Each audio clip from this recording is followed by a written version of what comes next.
What is that noise?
Test, test. 1, 2, 3. Testing 1, 2, 3.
Test 1, 2, 3.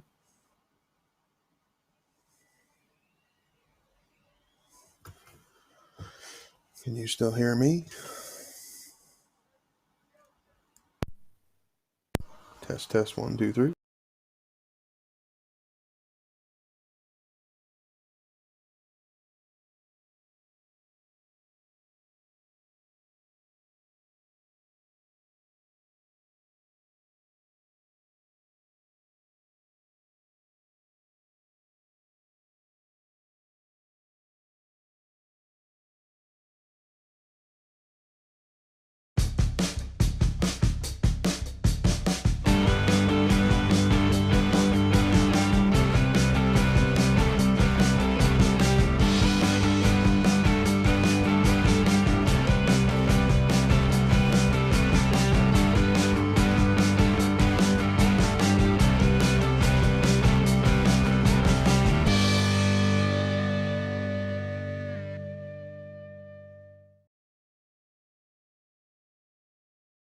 The Truro Raceway on this Sunday afternoon for another exciting 9-dash program we got on tap for you here this afternoon. I'm your host, Curtis Johnson. I'll be here all this afternoon trying to help you along with your picks, see if we can cash some tickets leading into the Christmas season. Would be a good thing for sure. So we've got 9 races, as I mentioned, on tap this afternoon. Feature race goes as race 8 in your program. Nice field of 7 to contest this event.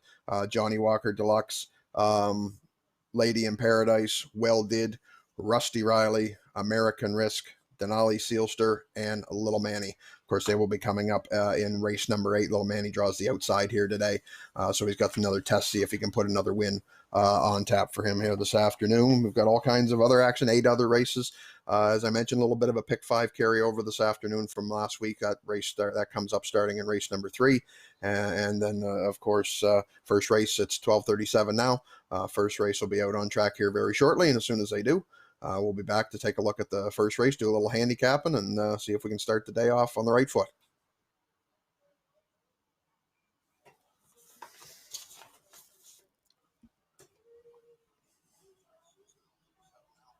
First race will be out on track here very shortly, and as soon as they do, we'll be back to take a look at the first race, do a little handicapping, and see if we can start the day off on the right foot.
Can you hear me?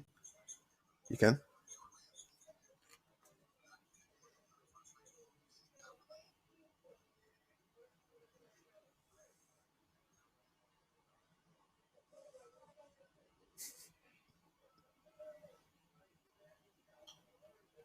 Horses are on the track and parading for the first race of the afternoon.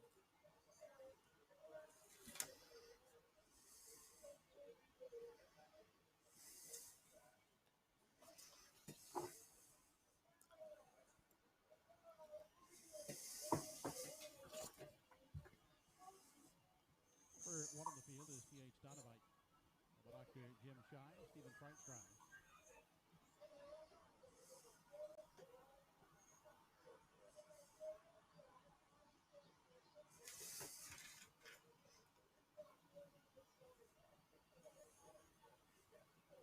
2 is Patty Cakes, owned by Andrea Renison and Lowell Weir. Paul Angel drives. Delicious from post 3. Paul Treves at the lines for Tracy McQuaid.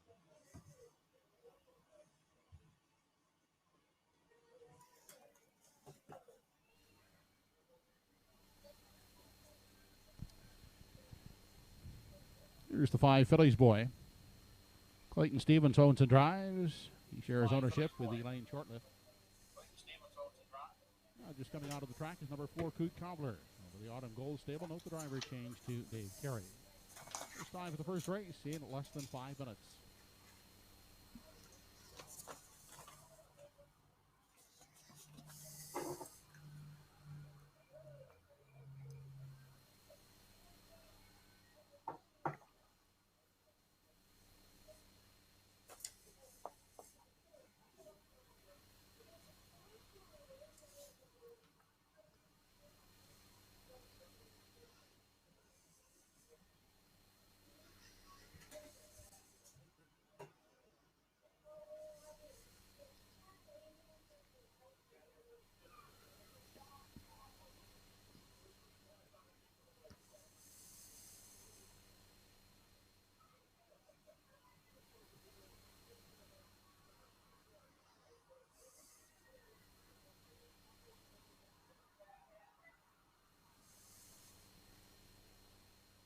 And with starters on track for our first race of the afternoon, we're going to take a look at this contest to start off our day. Field of 5 to contest the event. Right on the rail is my top selection here this afternoon. On screen as well right now, PH Dynamite.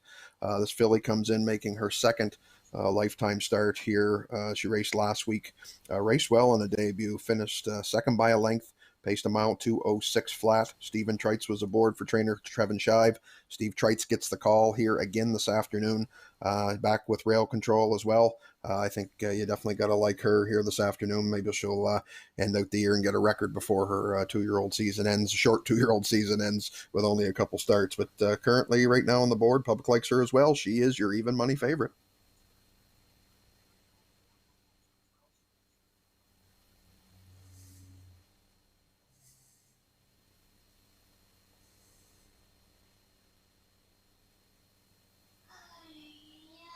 I threw Delicious in for the 2 spot here this afternoon. This mare comes in with eight times top 3 out of 15 starts, but she's still to get that first win, the let elusive first win here. She was third last week. She raced well.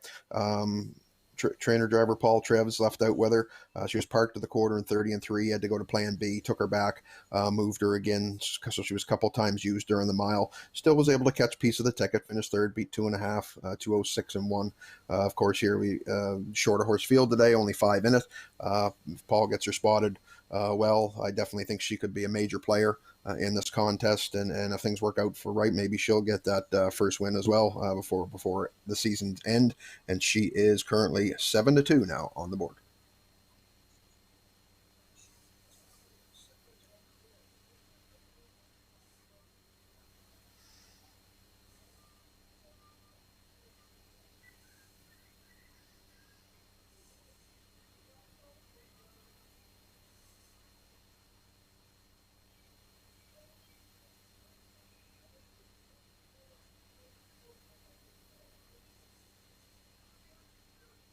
On screen now is the Grey Colt, Coot Cobbler.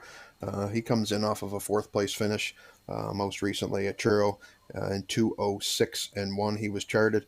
He was coming off a qualifier. He had been out of action for just a little over a month. Trainer Dave Carey had qualified him on December the 5th. And then he raced last week. He made a big brush going up the backstretch second time. He was able to get to the leader, Jack Flashes of Gas. He battled him up the backstretch, but then he tired a bit late for the 4th place finish.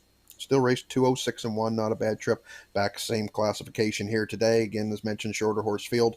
We'll see when Dave puts him into play today. And definitely he could be a contender. He's another one that's searching for that first win of the season. And public on board with the Grey Colt right now. He's currently 2-1.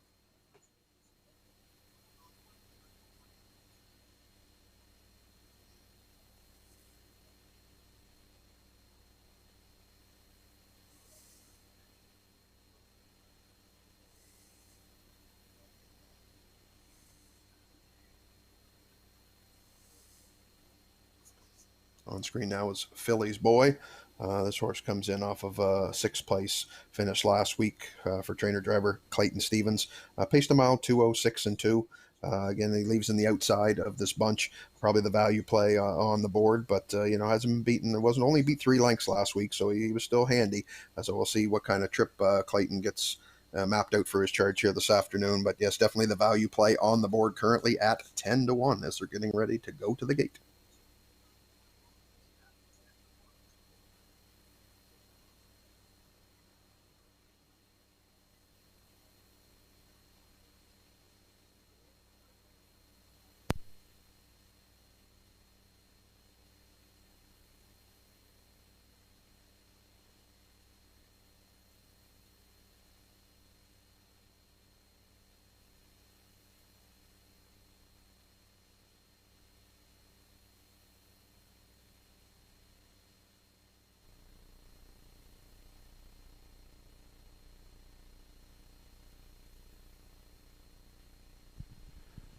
First race starters lining up behind the Home Hardware Building Center starting gate. It's post time.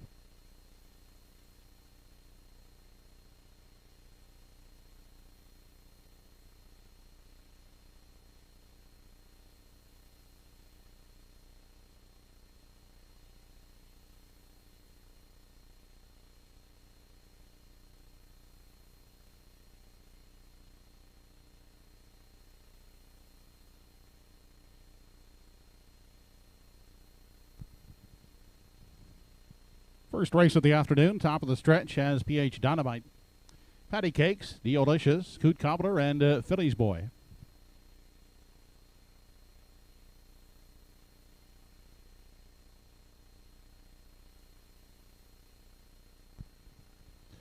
They're off. On the inside, PH Dynamite. A little battle Deolicious for the early lead as they race into the first turn. Taking a tuck is Patty Cakes in the 3 spot. Coming away 4th, that's Good Cobbler. And the early trailer in 5 is Philly's Boy. Onto the backstretch for the first time as they continue on to the opening quarter. Deolicious has grabbed the lead, opens up a quick 4-length margin on PH Dynamite, who sits second at the rail. Next in line, Patty Cakes looks at it from 3. Good Cobbler holds down the 4 spot. And a gap of some 4 lengths back to the trailer, Philly's Boy. They're single file as they race past the opening quarter. Deolicious continues on the front end. Now tightening up a bit in the pocket is PH Dynamite. 31 seconds was the quarter. On the inside and still at the rail, Patty Cakes looks at it from 3. Holding down 4th is Good Cobbler. And still gap to the back is Philly's Boy. No change as they race off the top turn. Into the stretch now as they approach the half. Deolicious, the unchallenged leader, as they continue on through the stretch. Second is PH Dynamite. Still at the rail in 3 is Patty Cakes, followed by Coot Cobbler. And Philly's Boy, still no change. Still in line as they race on to the 5/8. They're all in pursuit of Deolicious. Out there by 2.5 on PH Dynamite. Then looking to the outside, that's Patty Cakes now trying it first up. 3rd, followed by Coot Cobbler on the outside in 4. And 5th is Philly's Boy. The half was in 1:04. They race on to 3/4 and quickly up on the outside. Patty Cakes looks to take over the lead as they race to 3/4. Deolicious fighting back at the rail is 3 parts of a length back. Second outside covered up in 3. That is Coot Cobbler on the inside. And trapped at the rail is PH Dynamite. 4th, and the trailer is Philly's Boy. 3/4 in 1:35. They continue on past the 7/8 and off the top turn. It is Patty Cakes out there by 2.5, 3 as they make the final turn. On the outside, that's Coot Cobbler. The racing second to the inside. Deolicious fighting back, but it is Patty Cakes to win the opener. Deolicious will hold on to finish second. It's tight for 3rd along the inside. PH Dynamite trying to nip Coot Cobbler for the show spot. The mile in 2:03 and 1/5.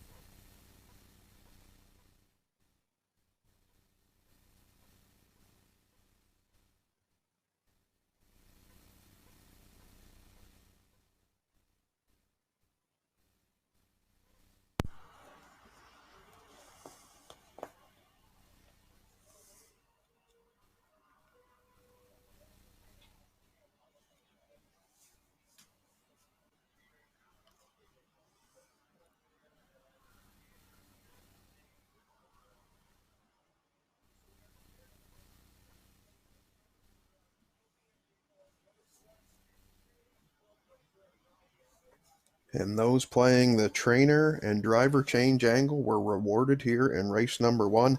Patty Cakes, a 2-year-old daughter of Better's Delight, changed trainers this week from William McNeil to George Renison. Paul Langell also got the call this afternoon for trainer Renison. And Paul, coming off a 3-win week last week, picks up right where he left off, hot, and wins, drawing away easiest kind of winners.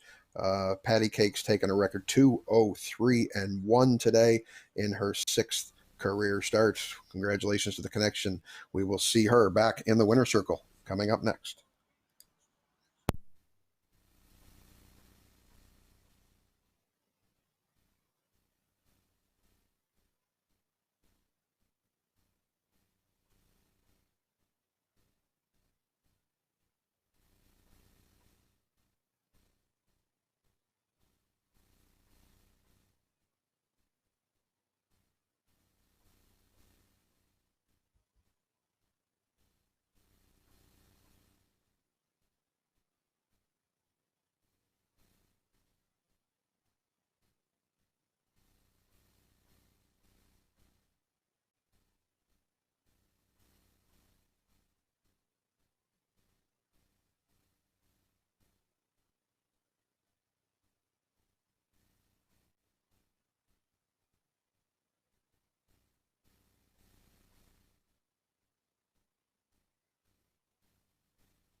Now back in front of us is the first race winner, number 2 Patty Cakes, 2-year-old bay filly by Better's Delight. With the Mach 3 Dan, Hope for Patty, now owned by Andrea Renison of Truro and Lowell Weir of Bedford, trained by George Renison, driven by Paul Angel.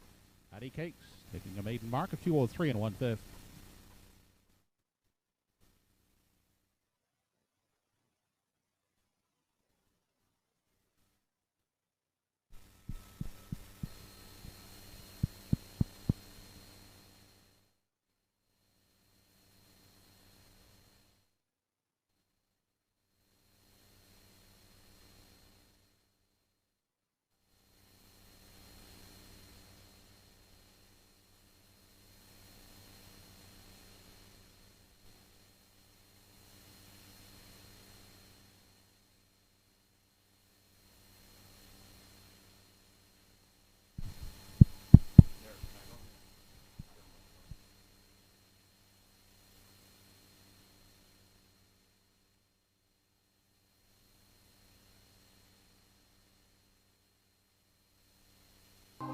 This race replay brought to you by Pye Chevrolet.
Race 1 is now official. 1 PH Dynamite finished 3rd in a dead heat.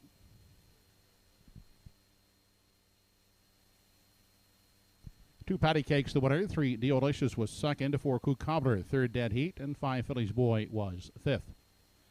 Fractions 31, 104, 135 in the mile, and 203 and 1/5.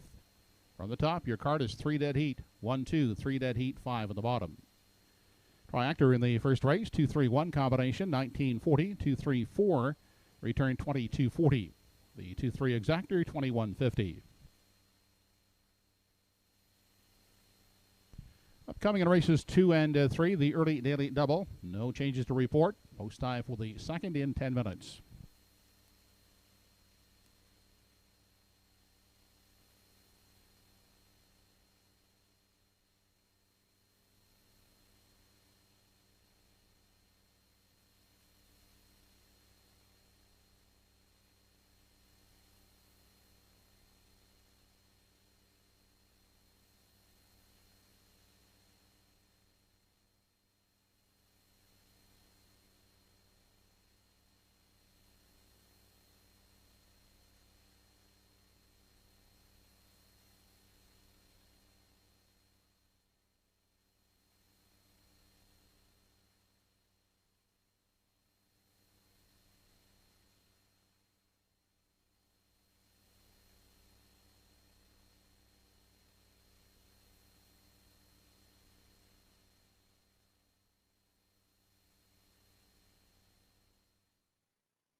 Starters in today's second race, now entering the track.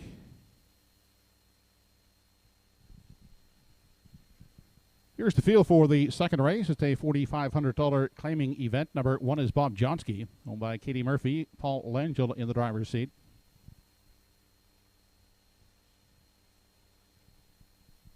Rodney Gillis gets the drive on number 2, Lively Freddy, for owners Andrea Renison, Annette Matthews, and Clarissa Mahar.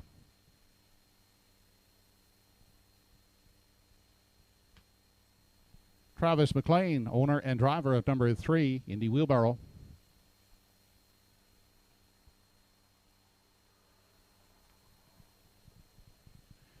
Darren Crow, the pilot of 4, Camco Willow, owned by Pam Moore.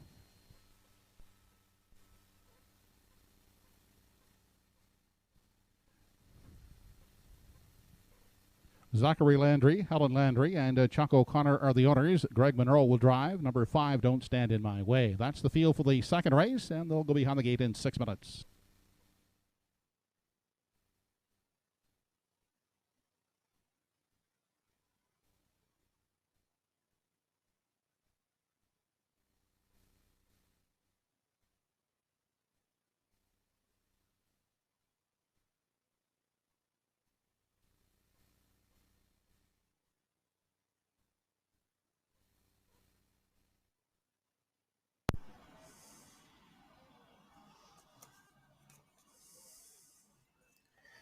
And with starters on track for our second race of the afternoon.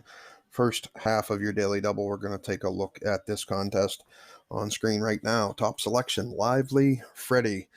This chestnut horse come in last week. I liked him a lot last week. He had finally drawn inside, and I thought if he was ever going to get a taste of the front, that it would be awful tough to beat him. There was a little bit of give and go early in the race, but he did get back to the front. Nice splits too, 28-4, 58-4, and then he drew off to win 3-length victory in 2:01 flat. He's back in similar classification today with some similar foes in here. Rodney Gillis gets the drive here this afternoon for trainer George Renison. George looking to double up early here on today's program. Draws inside again with post 2. So I think he gets off on the right foot again today. He could be awful tough to beat, and the public agrees. Lively Freddy currently big choice right now on the board at 2-5.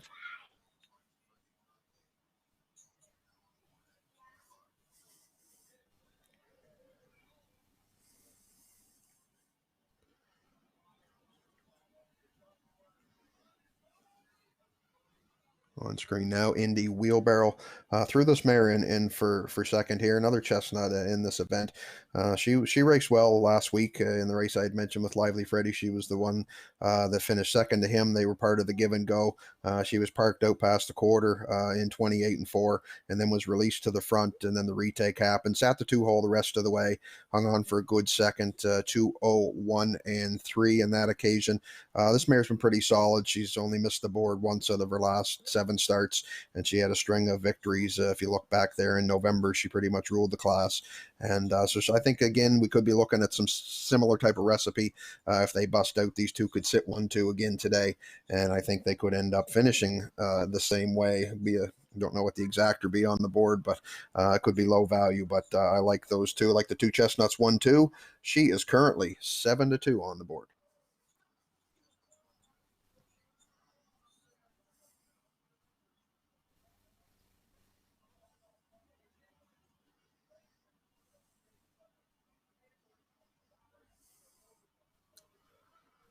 On screen now is your rail starter, Bob Johnsky.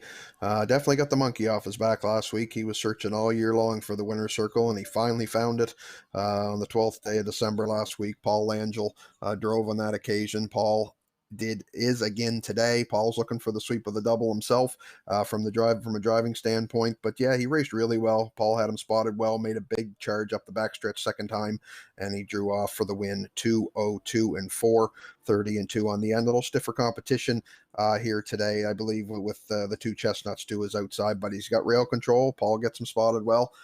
He can close. There's no question he can finish, and he can grind it out. So he's definitely also one you got to consider here in race 2. He is currently second choice on the board right now at 9-5.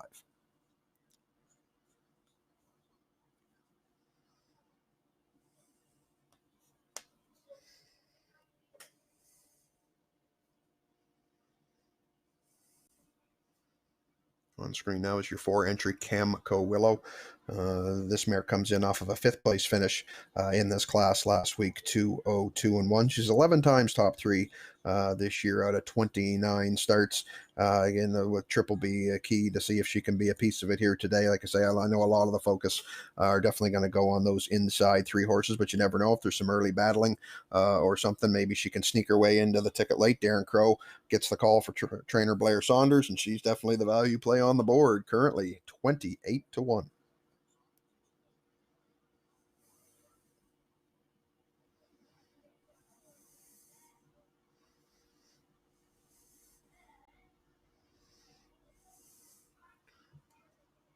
On screen now, the veteran pacer, Don't Stand in My Way. This horse comes in off of a 7th place finish last week in this same class. Had the 8-hole to deal with, which is a tall order at a half. He gets to move in, still outside in the class, but still moves in a few spots to post number 5. This horse is a 10 times top 3 this year out of 26 starts.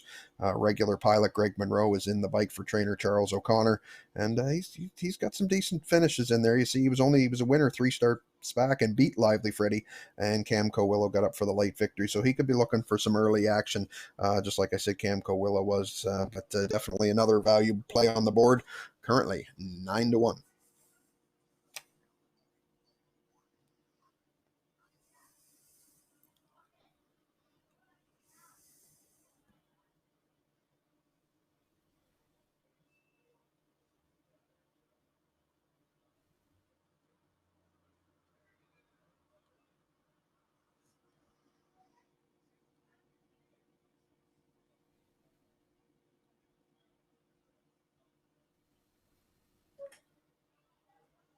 Take a last look at the odds before they go to the gate.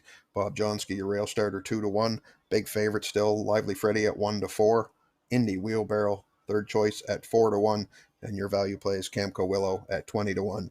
And Don't Stand in My Way at 9-1. Last chance to wager here on race 2. They're going to the gate.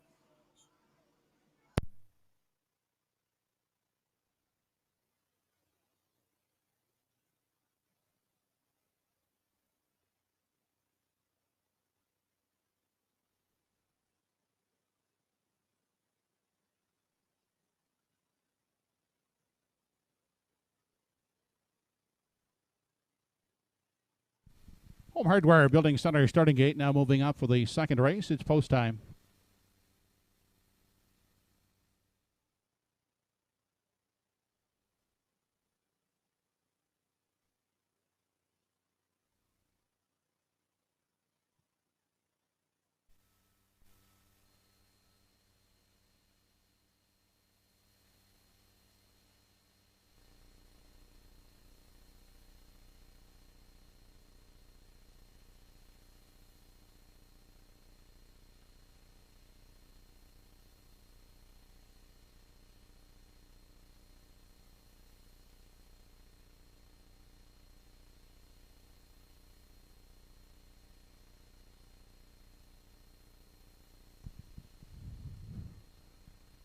Today's second race, top of the stretch, Bob Johnsky, Lively Freddy, Indy Wheelbarrow, Camco Willow, and Don't Stand in My Way.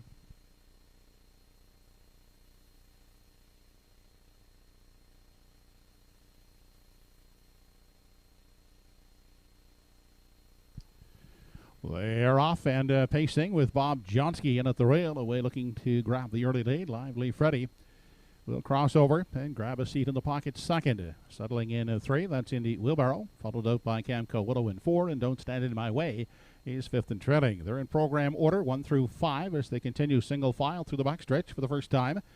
As they near the opening quarter, they're led by Bob Johnsky out there by 2 now, with Lively Freddy giving chase second at the rail. Indy Wheelbarrow holds down the 3 spot. The trailing pair, Camco Willow and Don't Stand in My Way. They're still in program order as they continue single file on to the 3/8. And up front, the leader is Bob Johnsky, maintaining that 2-length advantage on the pocket sitter, Lively Freddy. Close up in 3, that's Indy Wheelbarrow. Then the Camco Willow and Don't Stand in My Way, 5th and at the back of the field. Still no change as they arrive at the half, and Bob Johnsky is in control as they race into the lower turn. Lively Freddy with that perfect pocket journey second. Third out the rail, that's Indy Wheelbarrow. Camco Willow is pacing along in 4 and looks to the outside. 5th and at the back is Don't Stand in My Way. They continue on to the backstretch. The half reached in 59 2 on their way to 3/4. Bob Johnsky is still the boss as they race on to the 3/4 mile mark. Lively Freddy will stay in the pocket out first over. Indy Wheelbarrow third. That provides cover to the second over. Camco Willow in 4. 5th inside and at the rail is Don't Stand in My Way. 59 2 was the half. They race on to the 3/4 mile, past the 3/4 mile mark in 1:29 4/5. It is Bob Johnsky now by 3 on the inside. Lively Freddy is reclaiming second to the inside and saving ground as they move off the top turn. Don't Stand in My Way. They straighten out for the stretch drive, and it's Bob Johnsky trying to take it all the way, and Bob Johnsky will win it in gate to wire fashion. Lively Freddy along the inside is second, and up for third, Don't Stand in My Way. The mile in 1:58 4/5.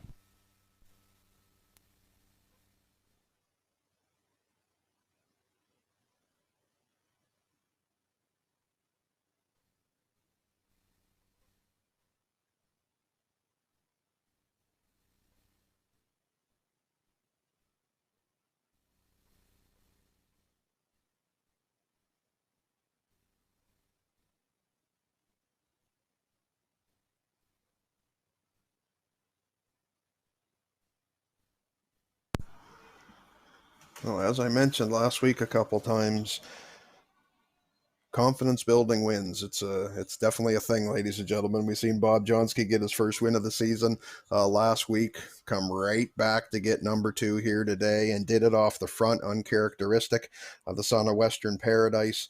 but Paul Angel knew right where he wanted to be as you watch the Universum slow-mo now down the stretch, right to the front. Beautiful rated mile, 29 and 1, 59 and 2, 129 and 4. How about a 29-second flat smoker on the end in the snow to get his second win of the year, 158 and 4. Great mile.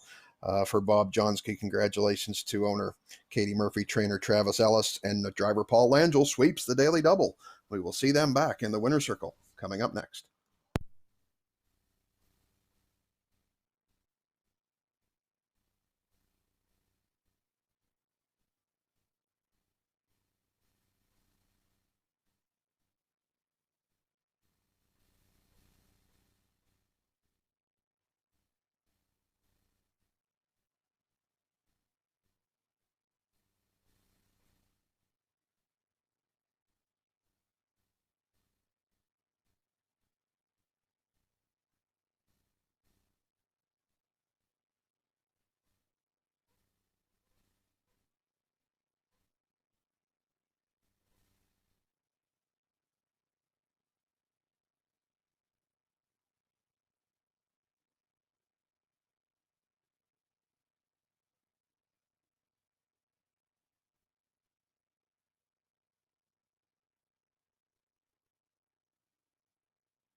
Now back in Victory Lane, the second race winner, number 1 in your program, Bob Johnsky, 5-year-old bay-gelded son of Western Paradise. He's owned by Katie Murphy of Salmon River. Trained by Travis Ellis. Paul Angel, back-to-back winners for Paul. Bob Johnsky, 158 and 4/5.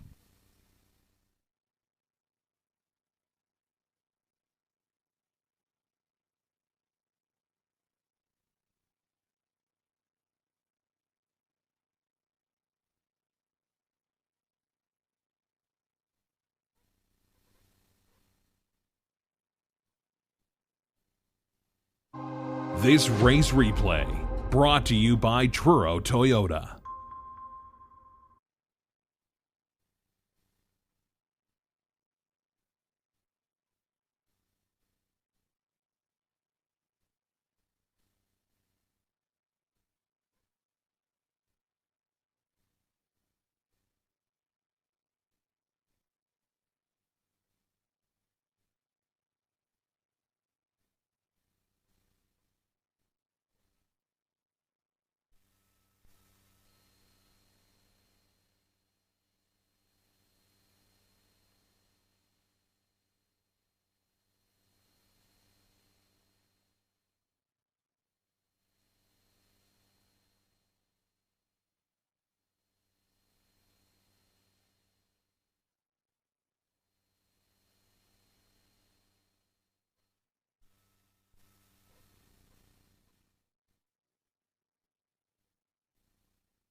Race 2 is official.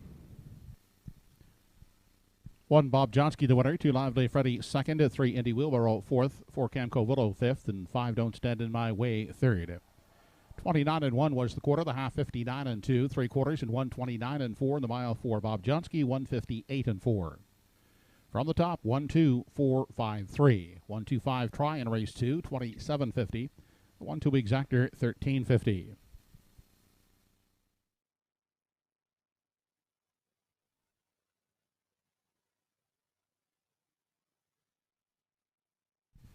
Up next, the third race. It's the first leg in today's Pick 5. No changes in the third race. Looking at the changes that would affect the Pick 5 of the fourth race. A bridle change for number 5. What could you say? Open to closed.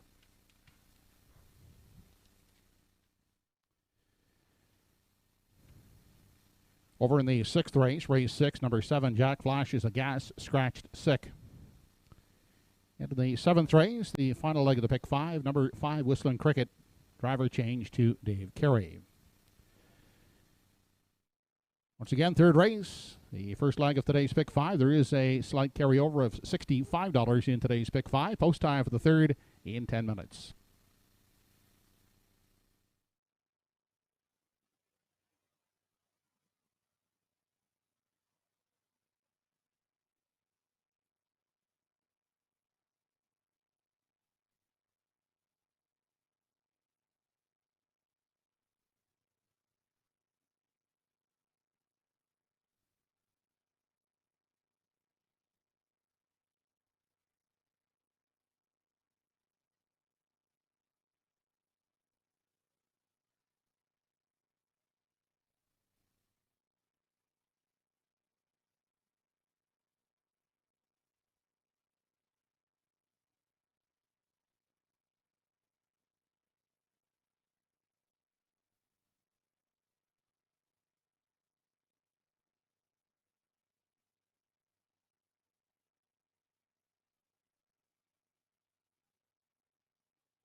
Truro Raceway would like to offer their congratulations to Hollis and Grace White, who are celebrating their 60. We wish you all the best in the future.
Now on parade of the starters in today's third race.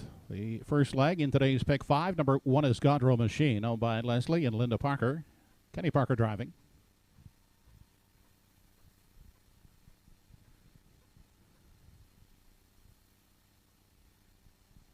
Erden Mofford is the owner and driver of number 2, Bet on Art.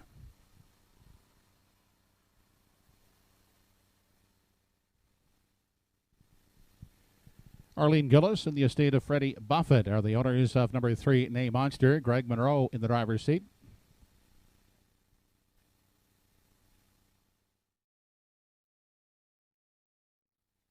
Smile for Me, Sarah from post 4. Rodney Gillis in charge for Cameron and Malcolm McCacken.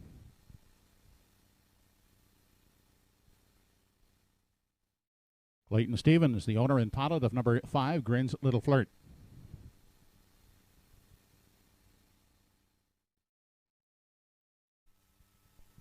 Andy Campbell with the drive on 6, Desir d'Orleans, owned by Don Ellis Abbott. Emmons and Tammy McKay, the owners. Tammy driving, number 7 at the helm.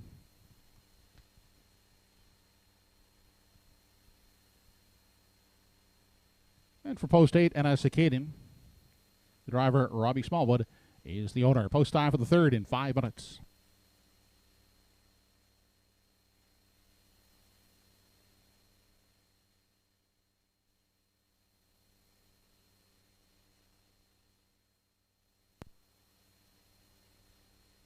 Starters on track for the third race of the afternoon. Full field of 8 to contest this event. Pick 5 starts here in race number 3. You got to get the first to get them all.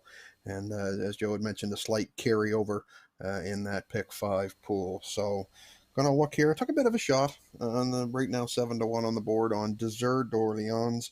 I like her coming in here. She raced last week. I thought she would be good as well. These from the same post position, post 6. He left out whether she was 6 at the quarter, 10. 10 lengths back. Then he launched a bit of an assault going on the second half. He had to tip her 3 wide up the backstretch. Did get to look the leader in the face, but then tired in the stretch to finish fourth. I know her game is up close to the action, so we'll see if driver Andrew Campbell can work out a trip a little closer for her today. And I like her on the board. She's a 4-time winner this year out of 21 starts.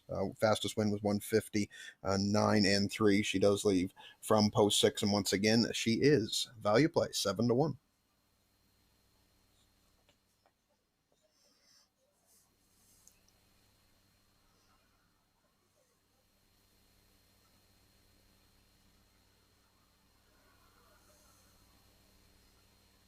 On screen now is your rail horse, Gaudreau Machine. This horse comes in. I like the position relief here.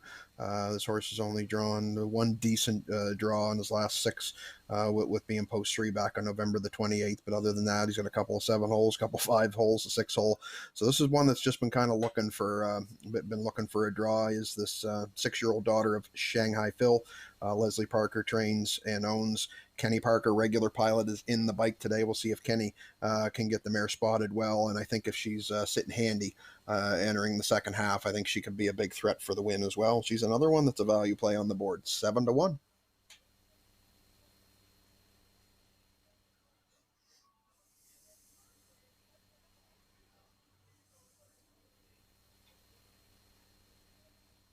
Threw Nay Monster in to complete the triactor here in race number 3. I like the fact you look at his stats: 8 times top 3 out of 25 starts, only has the lone win, but he did pick up the show dough 6 times of those 25 starts. That's and he's always handy. Look on the line. He was 3rd last week. He had a couple of 4s, couple of 5ths. He's always just looking to squeak into the ticket. So he's definitely one you can't count out. And he gets a good post draw here, post 3. Regular pilot Greg Monroe is aboard as well again today. The 13-year-old son, a force of life, Nay Monster, 9-1 on the board.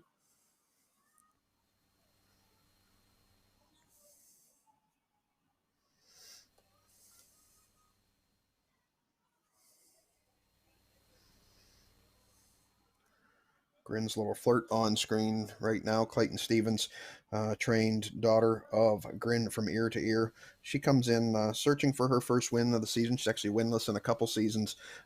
She's got a 2nd and a 3rd this year out of her 17 tries, just under $1,000 made. Just coming off of a qualifying effort. Last week she had to race at a post 8, which is hard to do, and she finished 7th. So we'll see if Clayton can get her spotted well today. Maybe if he can get her spotted well, maybe she can look to maybe get into the ticket. She's value as well on the board, 20-1.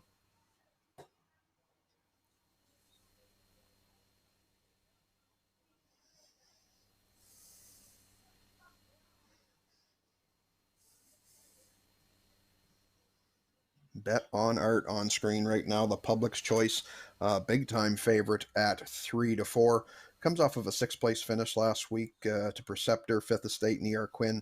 Paced a mile in 2:04 and 4, just like Gaudreau Machine. This is another one that's looking for some post relief. He left 5 last week. Before that, he had a string of 7 holes, 3 right in a row.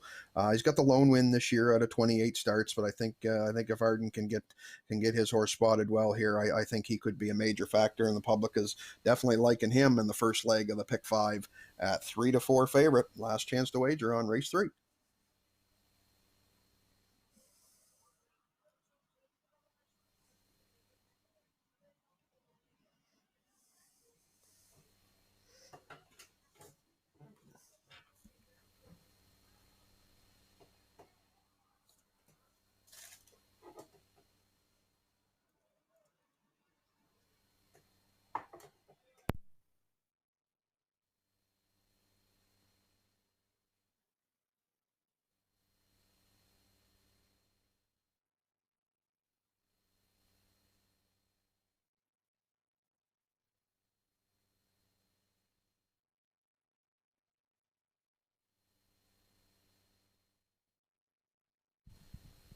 Home Hardware Building Center starting gate now moving for the 3rd race. It's post time.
Race number 3 of the afternoon, Godrow Machine, Bet on Art, Name Monster, Smile for Me Sarah, Grins Little Flirt, Desir d'Orleans, Out the Helm, and Ella Acadian.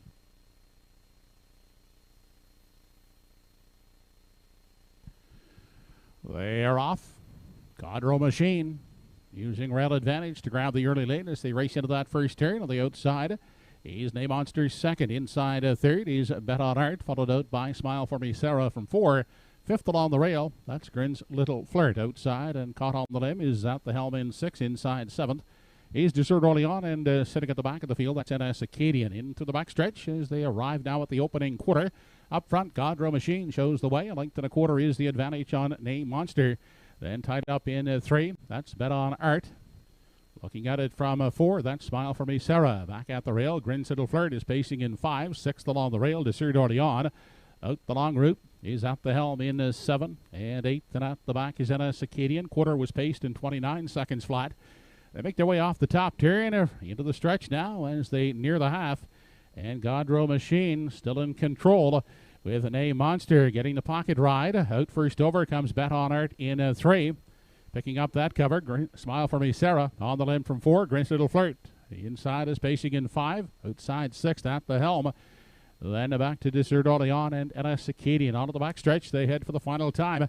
They were past the midway point in 59 4 on their way to 3/4. Godrow Machine, the one to take down. Name Monster right there, a tied up second. Grinding it out first over. Bet on Art is a third. Spotted second over. Smile for Me Sarah in 4. Fifth along the rail is Grins Little Flirt. They arrive at the 3/4. Godrow Machine is still in control. Bet on Art on the outside. Smile for Me Sarah sent to the 3 wide path third. Inside blocked is Name Monster in 4. Fifth and gaining ground on the outside is At the Helm as they race on past the 7/8 and off the top turn. They're 3 deep as they make the final turn. Bet on Art in the center, up on the far outside. Smile for Me Sarah. On down the stretch they come. Smile for Me Sarah. Bet on Art. Bet on Art. Smile for Me Sarah right down to the line.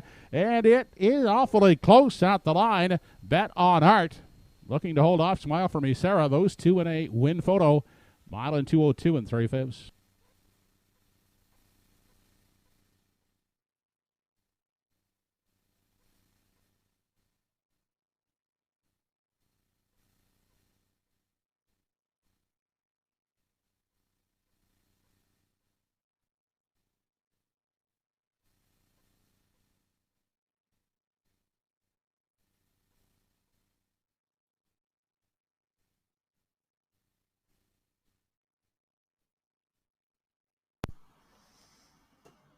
Well, definitely some speedy fractions up front in this one here. Godrow Machine got to the quarter 29 seconds flat, half in 59 4, 3/4 131. Speed taking toll on him, but they started coming from everywhere in this race. As you can see, the Universum slow-mo in action here.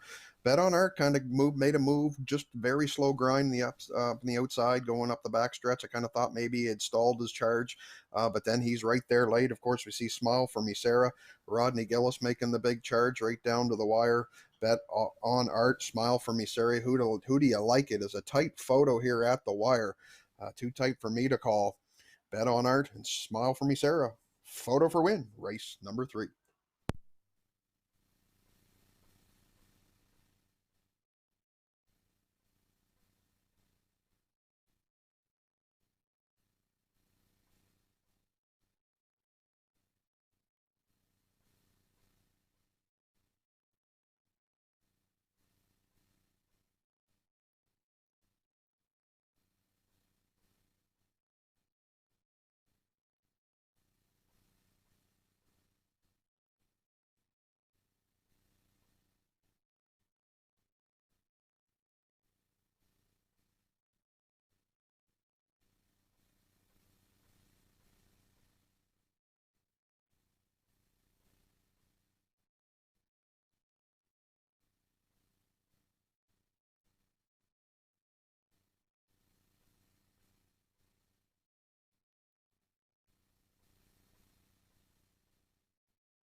Now back in victory lane is the third race winner, number 2, Bet on Art. 12-year-old Big Ellet, son of Royal Art.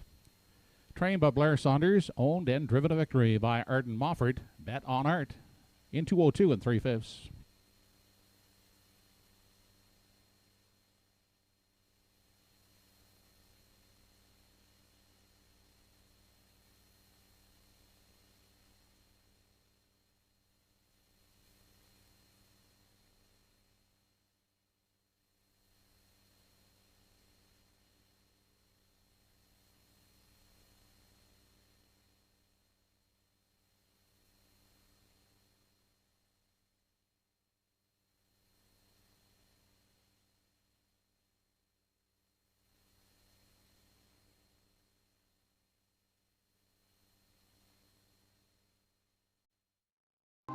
This race replay brought to you by Summerside Toyota.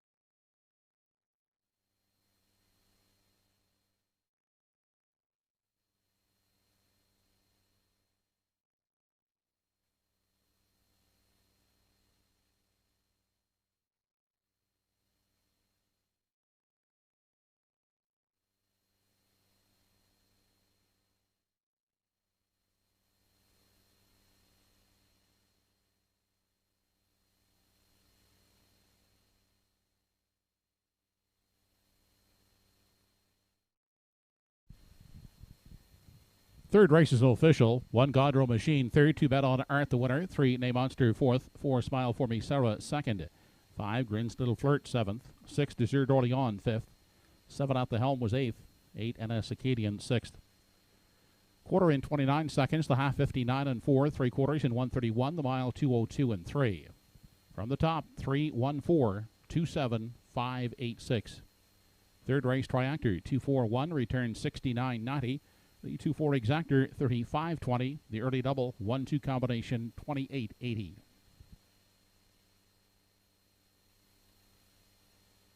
Up next, the fourth race. Bridle change on 5. What Can You Say? Open to closed. Fourth race post time in 10 minutes.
Now on parade, the starters in today's fourth race.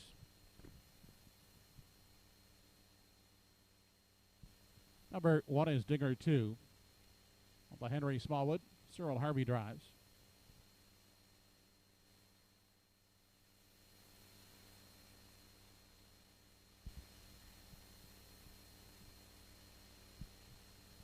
Number 2 is Nova Scotia Beach by Archie Hattie, Lorraine Daly, and Gordy Rudolph. Darren Crow driving.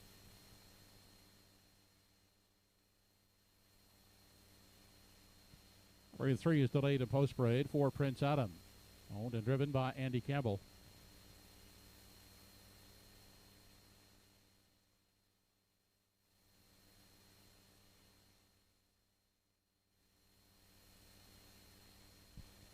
Number 5 in the field, What Can You Say, by Pam Moore. Arden Mofford drives.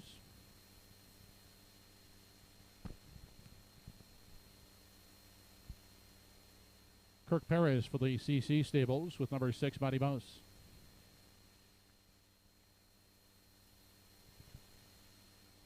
And rounding out the field from post 7, Reggie's Game. Toby McDonald driving. Owner is Donna Wilson. That's the field for the fourth race. Only 4 minutes to post.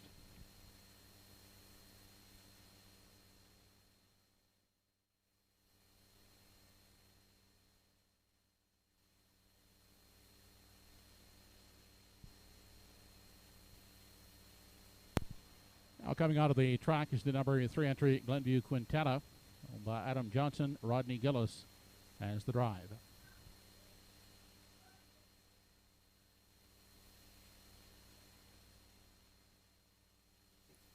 And the starters on track for our fourth race of the afternoon. We're going to take a look at this contest. Field 7 to contest the event, and the late parading Glenview Quintana is my top selection here in race number 4. As you see her on screen now, comes in off of a second place finish to Bob Johnsky last week. Nice rally from 7th at the back of the bus, rallied up, just become 3/4 of a length shy the victory in 2:03. Some great post relief here for the daughter of Immaculate today. If you look at her starts, she had 7, 7, 8, 6.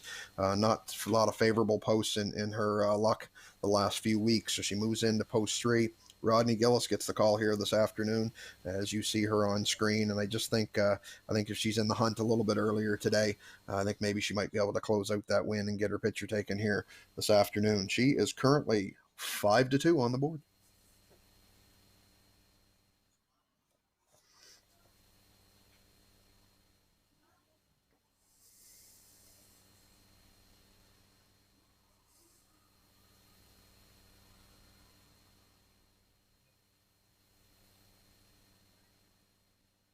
Five entry on screen now. What Can You Say?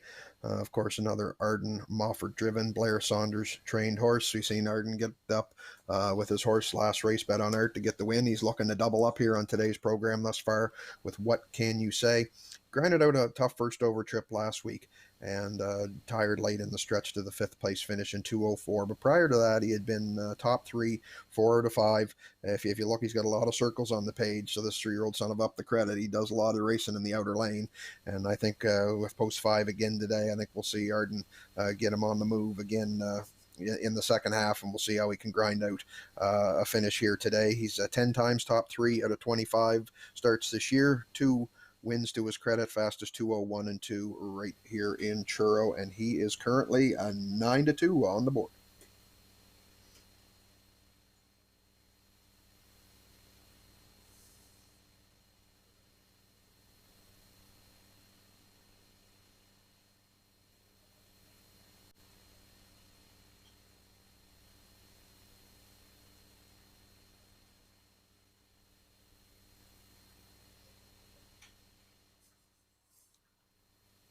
On screen now is the teenager, Prince Adam, 13-year-old son of real artist.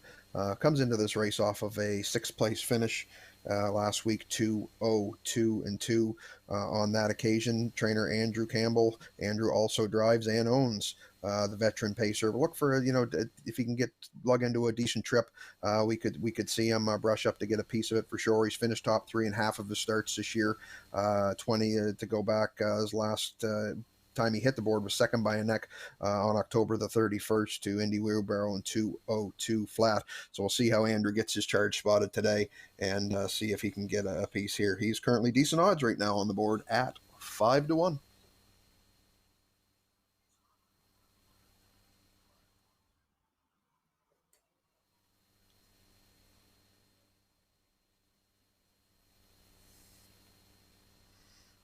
Nova Scotia Beach on screen right now. This is your favorite, according to the public, right now at 3-4.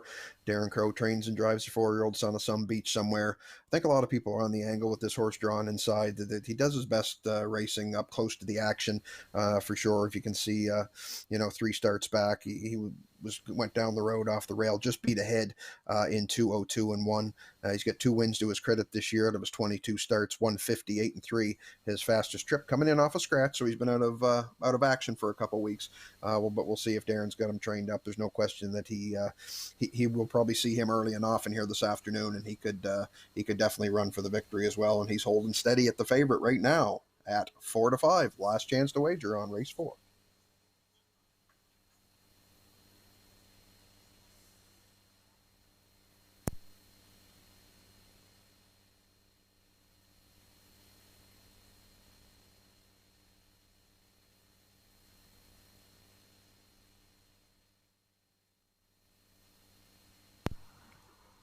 Mighty Mouse on screen now, your 6 entry value play here on the board. Kirk Paris drives the 10-year-old daughter of $1 Million Cam. She comes in off of an 8th place finish last week, but she had post 7, hard trip to deal with. Start before that, she raced well, finished 3rd, paced a nice mile 2:01 flat on that occasion.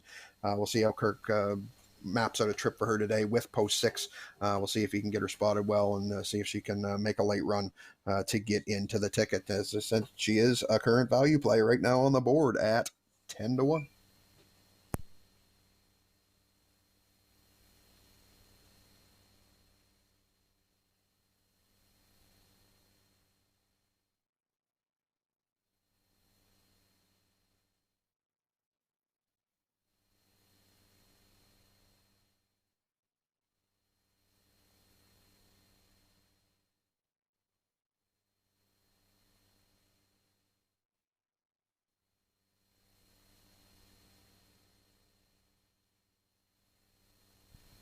It's post time for the 4th race.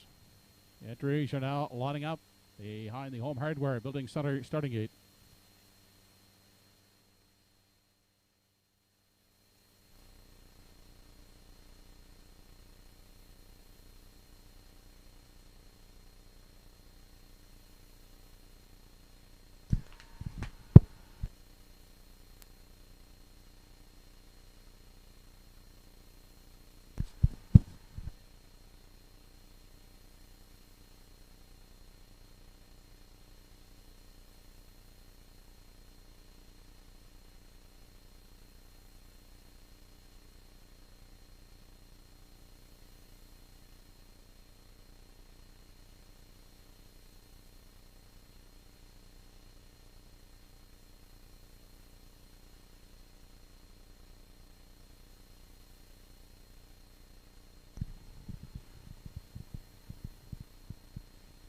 Race number 4 on today's program. Top of the stretch has Dinger 2.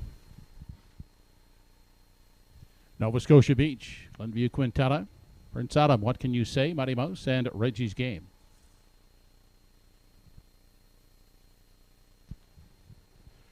They are off, and as they leave the gate, on the inside, Dinger 2 away looking for the early late, Nova Scotia Beach. On the outside, we'll cross over and grab a seat in the pocket second. Up on the limb 3rd, that's Mighty Mouse. Coming away in the 4 spot, he's Glenview Quintetta. 5th in at the rail is What Can You Say. Then back in 6th, Prince Adam. And at the back of the field in the early going is Reggie's Game. They continue through the backstretch, making their way on past the opening quarter. And Dinger 2 is on the lead, out there by 2.5 on at Nova Scotia Beach. Then next in line, Glenview Quintetta looks at it from 3. Gapped out a bit in 4 is What Can You Say. Back in 5.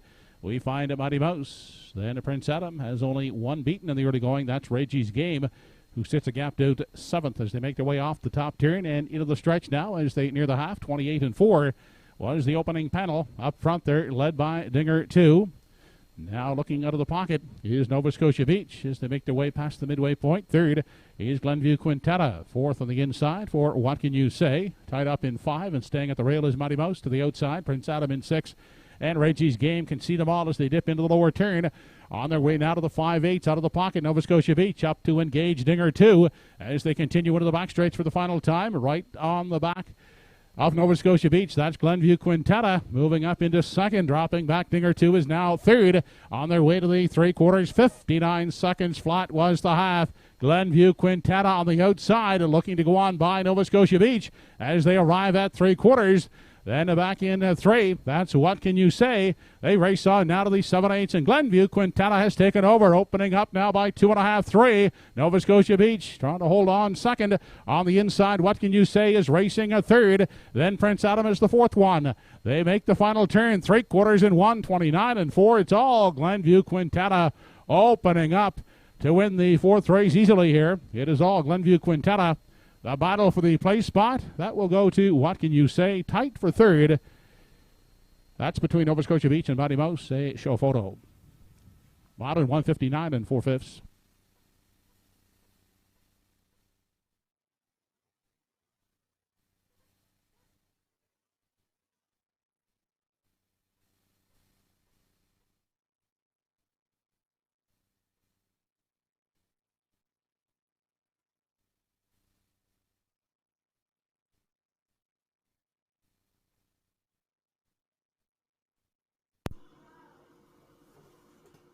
And I thought post would make all the difference in the world to this mare, and it definitely did. Driver Rodney Gillis gave her a great drive, getting her spotted third early along. Was patient coming to the half, stayed in with her, followed Darren Crow's move up the back stretch, and then as soon as he cleared onto the lead, Rodney let her pace, and she drew off to an easy win here this afternoon. As you can see, the Universum slow-mo in action, and she is drawing away to the easiest of winners. Nice mile today in the snowstorm. 159 and 4 for her fourth win of the season. Congratulations to Adam Johnson, the owner, trainer, driver, Rodney Gillis. We will see them coming up in the winner's circle next.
Operating back, the fourth race winner, number 3, Glenview Quintetta.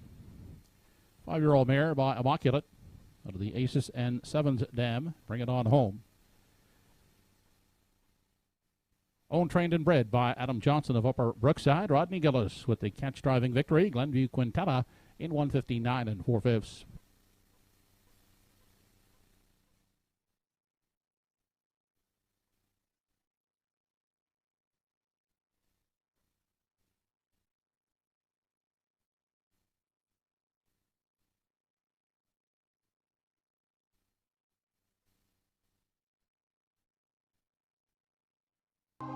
This race replay brought to you by Pie Chevrolet.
Here's how they finished in the fourth race. Number 1 Dinger 2 7th, 2 Nova Scotia Beach 3rd, 3 Glenview Quintana the winner, 4 Prince Adam 5th, 5 What Can You Say 2nd, 6 Mighty Mouse 4th, and 7 Reggie's Game was 6th. 28 and 4 for the quarter, the half 59, 3 quarters and 129 and 4. The mile for Glenview Quintana 159 and 4/5. In review from the top, 7-3-1, 5-2, 4-6. Fourth race triactor, 3-5-2, 69-60, 3-5 exactor, 39-40.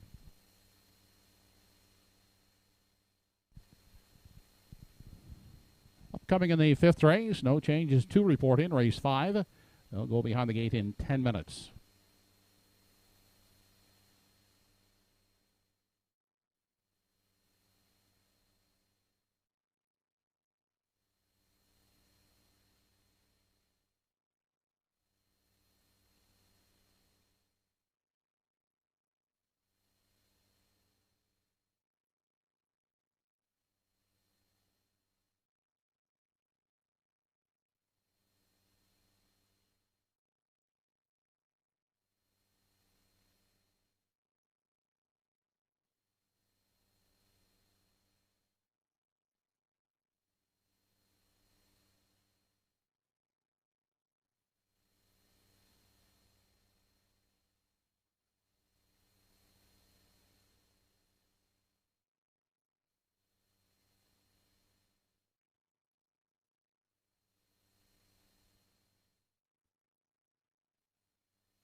Entries now on the track for the fifth race.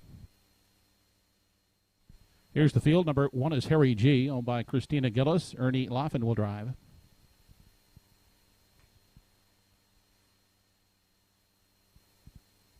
Rodney Gillis is the owner and driver of number 2, Daddy Let Me Drive.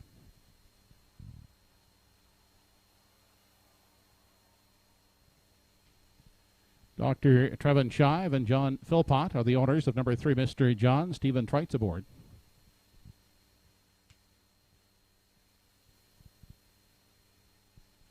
Tobin's native from post 4 has Darren Crow at the lines for Charlie Piper, Sonny Seitman, and William Shearer.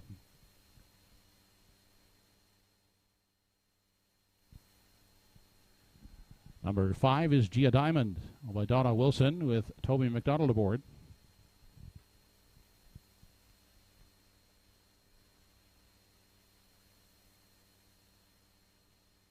Catch 22 from post 6. Paul Angel gets the drive for William Shearer, Sonny Seitman, and Charlie Piper.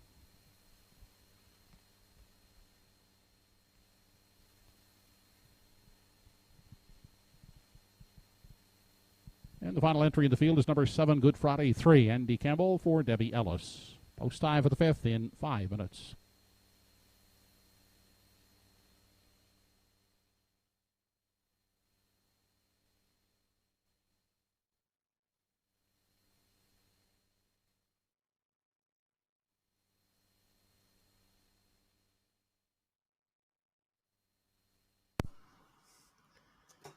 And we'll start us on track for race number 5. We're going to take a look at this contest field of 7 to contest the event.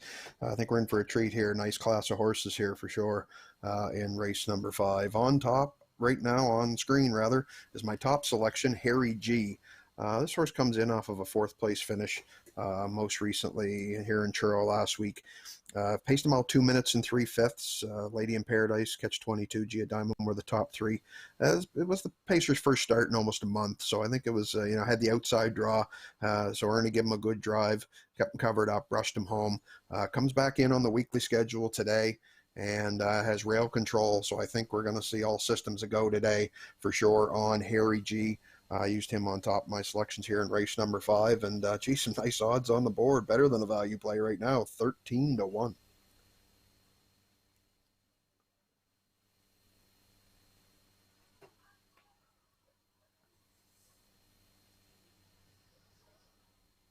On screen right now is your current favorite and my second selection, Daddy Let Me Drive.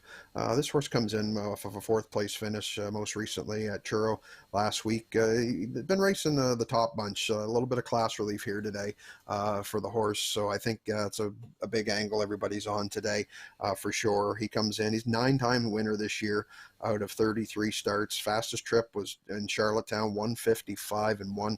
So this is a nice horse without a doubt, over $12,000 in the bank this year. Rodney Gellis, we're going to look for him to double up on the program too today. We've seen him in the winner's circle last time. We'll see if he can get up with his own charge here in this race. Daddy Let Me Drive, heavy favorite, 1-9.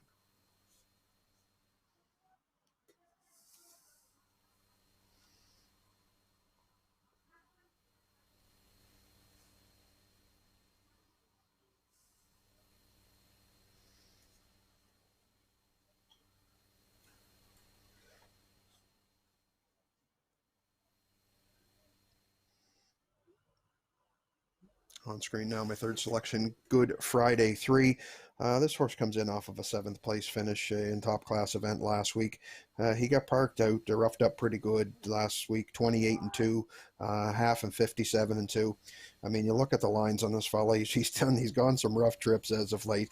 And like I said last week, I said one of these days he's gonna get the trip the way he wants it. And I'll tell you, if he can get close to the front of the action, he can be a big time player. Will he do it today? Post 7's hard to deal with, obviously outside, some nice horses to his inside. So we'll have to see what kind of trip that Andrew Campbell carves out for the veteran son of Mach 3 here today. On the outside, Good Friday 3 is 9-1.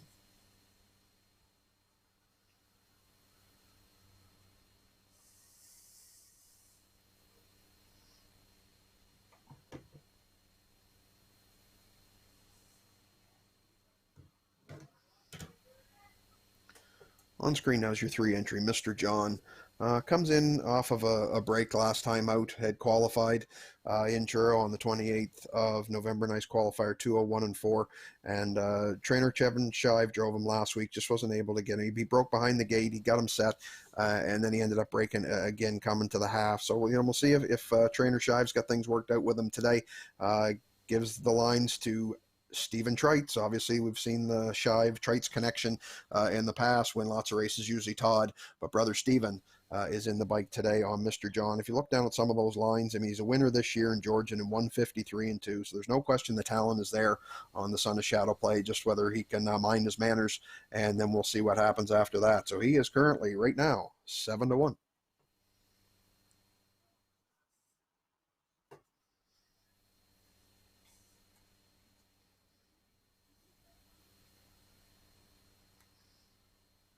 You see Tobin's Native on screen now, your 4 entry. This horse comes in off of a 6th place finish most recently here last week in 201. Had the outside post of post 7. Prior to that, he was back-to-back winners, 2 nice wins for trainer Darren Crow. He also drives the 3-year-old son of Stonebridge Terror. He had win in 2 minutes and then back in 159 flat. So he can bust out. Obviously, he likes early positioning. Post 4, good spot to deal with. We'll see if Darren can get him a seat on the bus up close and see if he can be a factor. He is another value play currently at 8-1. Last chance to wager on race 5.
Home Hardware Building Center starting gate now in motion for the 5th race. It's post time.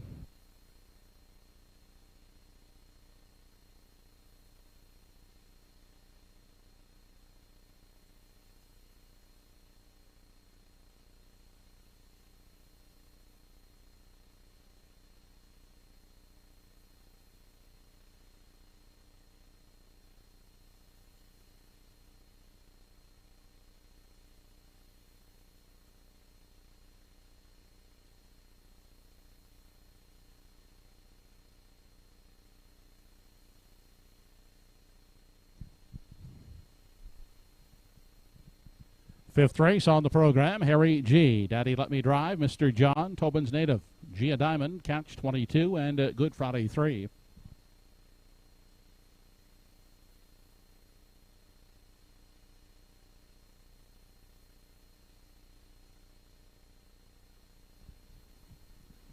We have a recall here in the 5th.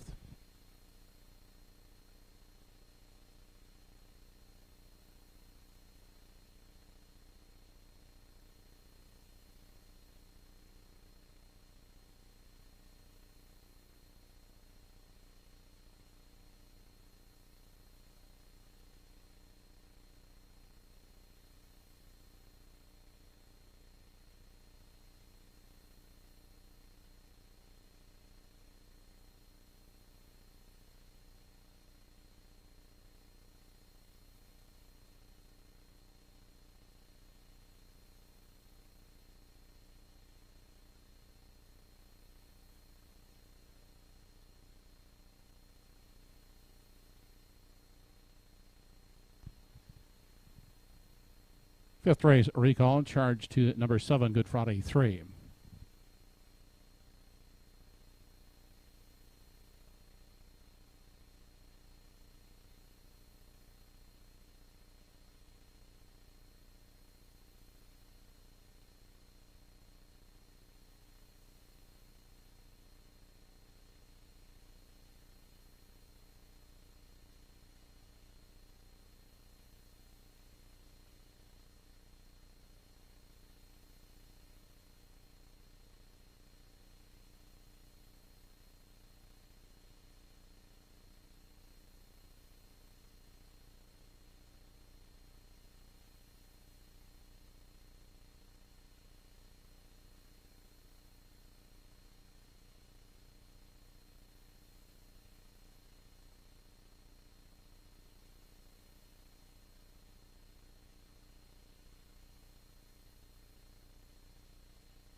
Once again, the fifth race entries are lining up behind the Home Hardware Building Sutter starting gate.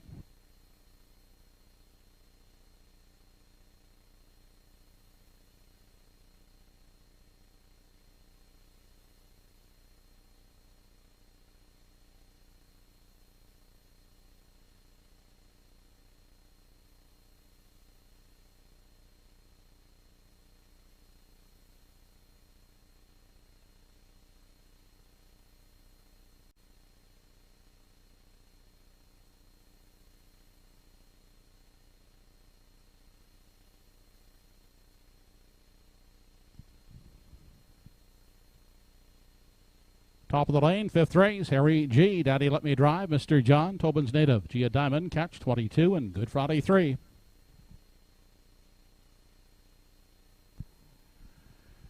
They're off and away quickly. That's Mr. John shooting out, looking to grab the early lead. Harry G down at the rail. Up on the outside, Tobin's Native is caught wide third. Settling fourth is Daddy Let Me Drive. Wide outside in 5. That is Good Friday 3. Then coming away sixth is Gia Diamond at the back of the field. As they race into the backstretch is Catch 22. They're on the way to the opening quarter and driving up now to take control.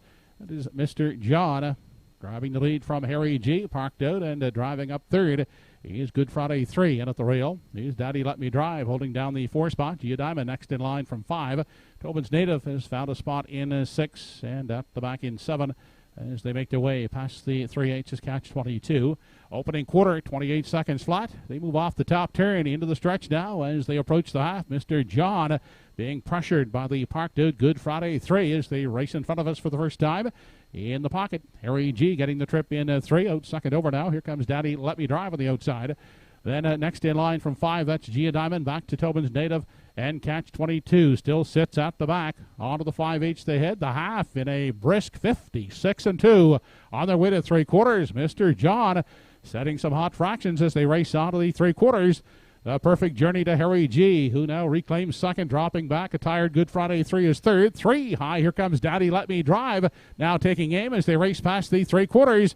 It's still Mr. John, the leader. Outside, Daddy Let Me Drive is inching in second. In the pocket, Harry G will need room third. Inside, saving ground is Gia Diamond in 5. 3 wide from the back. Catch 22 is into 5th as they race past the 7/8 and off the top turn. It's still Mr. John, the leader.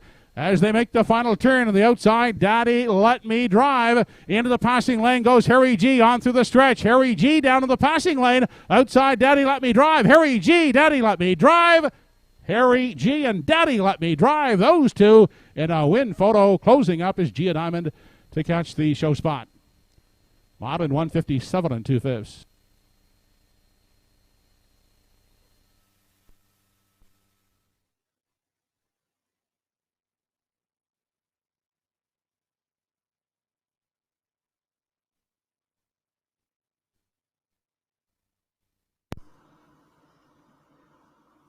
Well, you would never know it's snowing today with the fractions we're seeing going on Truro Raceway this afternoon.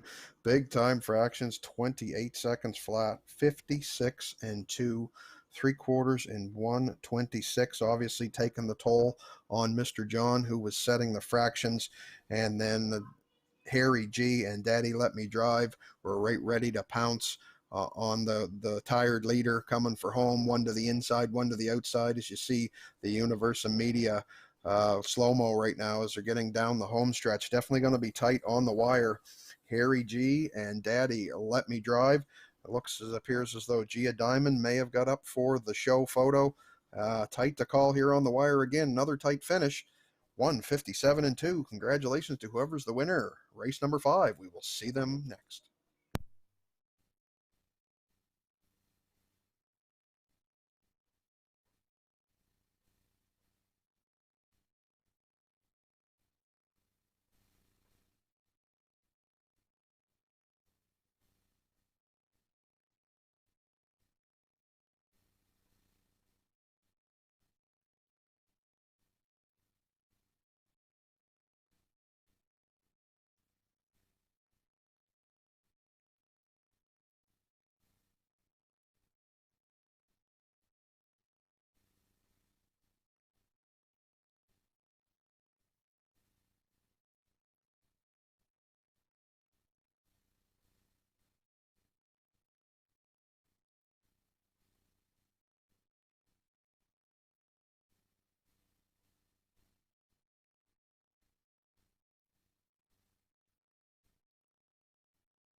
Fighting back in victory lane is our fifth race winner, One Harry G. 4-year-old bay gelding by Roll With It Harry, the Western Success Dam, Christentel Arrow. Well, Chantel Gillis, trained by Joe Gillis and driven by Ernie Loff, and Harry G. Facing the mile in 157 3/5.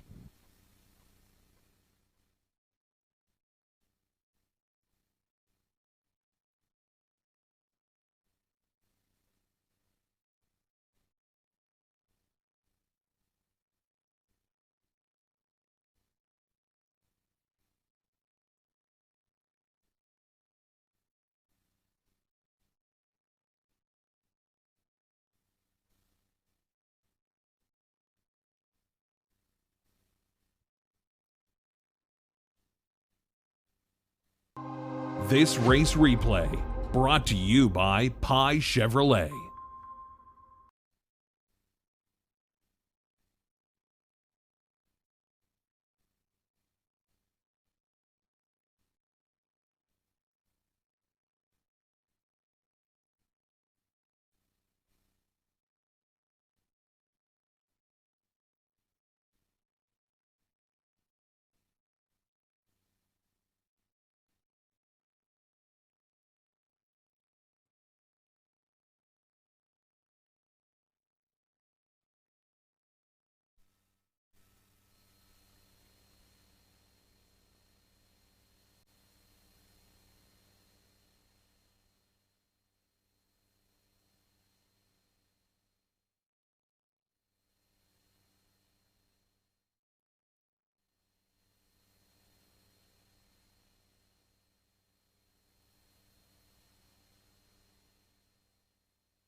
Fifth race is now official. One Harry G was the winner. Two Daddy Let Me Drive second at 3 Mr. John fourth. 4 Tobin's Native fifth. 5 Gia Diamond third. 6 Catch 22 6. 7 Good Friday 3 was seventh. 28 seconds the quarter. The half 56 and 2. 3 quarters in 126 and 4. The mile in 157 and 3. Checking your cards from the top. 1, 2, 4, 5, 3, 6, 7. Fifth race triactor. 1, 2, 5 combination, $97.10. The 1, 2 exactor, $10.80.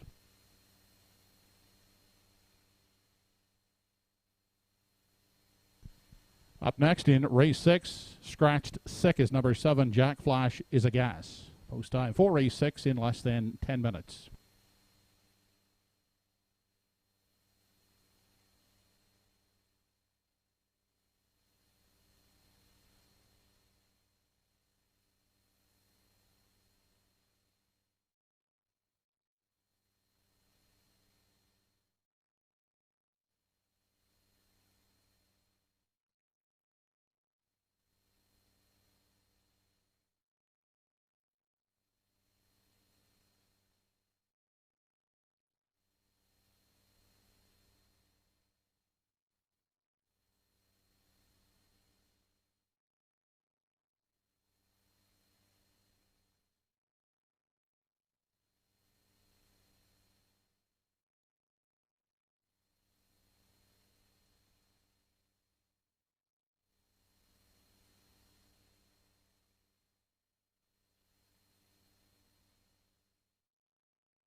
Starters in today's 6th race are now on parade.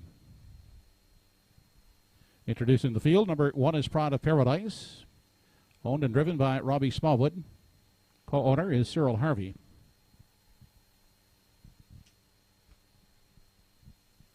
Won't Back Down Stables Sunny Billion from post 2 with Darren Crow aboard.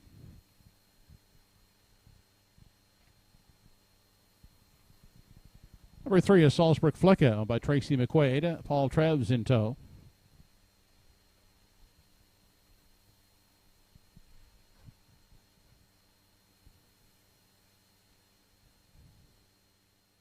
Andy Campbell will guide Silver Hill King from post 4 for owner Madeline Ellis Abbott. Number 5 in the group is Puddin' Pie, owned by Wally Cameron, Anthony Rapshall, and Diane Suttle. Paul Lenza driving.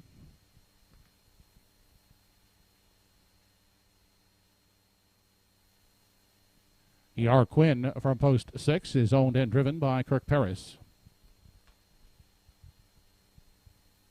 Number 7 has been scratched. And the 8 now from post 7, Fifth Estate. Ernie Laffin driving for Michelle Patrickin. Post time for race 6 in less than 4 minutes.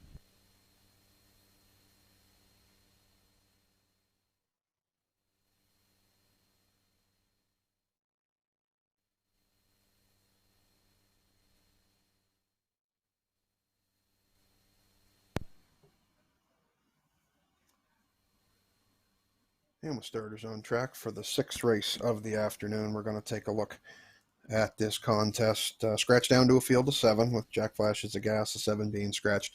On screen now, my top selection, E.R. Quinn. I'm going to look for this horse. I really like the last start. This is kind of what put me on this fellow's bandwagon here today. He left right out of post 8 and busted right out of there. Sat the 2-hole trip. Solid second in a dead heat. Just beat a length, 203 and 3, 2 Perceptor. He moves in a couple spots today. Of course, regular pilot Kirk Paris is in the sulky again this afternoon. And I think he'll be looking for early spotting again. I figure if he busted out of post 8, he'll probably bust out of post 6. And I think if he can give him a good trip, he's definitely one to be a strong contender here in race number 6. And he is currently 5-1 on the board.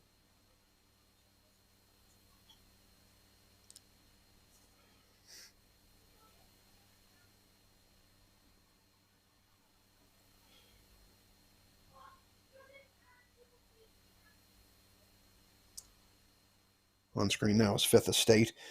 This horse comes in off of a 2nd place dead heat, as we had mentioned with E.R. Quinn last week. Rumbled on up to get that 2nd place tie in 203 and 3. This horse has been in the top 4 of his last 5 starts.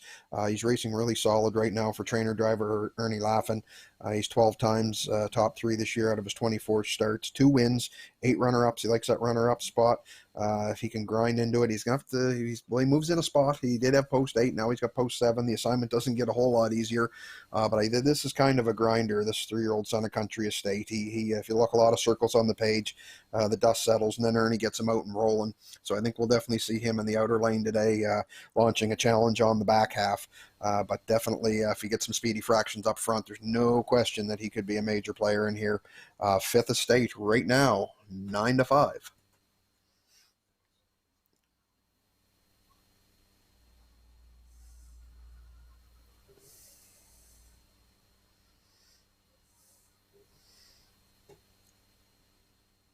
On screen now is your 2-entry Sunny Billion. Public's choice. He is the favorite currently on the board right now. He comes in off of a 4th place finish. He was qualified to 5th. 203 and 4 was his time on that occasion. Perceptor, as we had mentioned, 5th Estate, E.R. Quinn, that same race. He left from post 6 in that one. Busted out of there good. The Red Deuce that drove on that day got him sitting away 3rd. His regular pilot Darren Crow is back in the sulky again here this afternoon now. And I think with that inside post draw, Darren knows the horse well. I think he might get the Son of Sunshine Beach spotted well, and he can definitely land on the ticket without too much trouble. And he's the public loves him right now, 1-2. He is the favorite.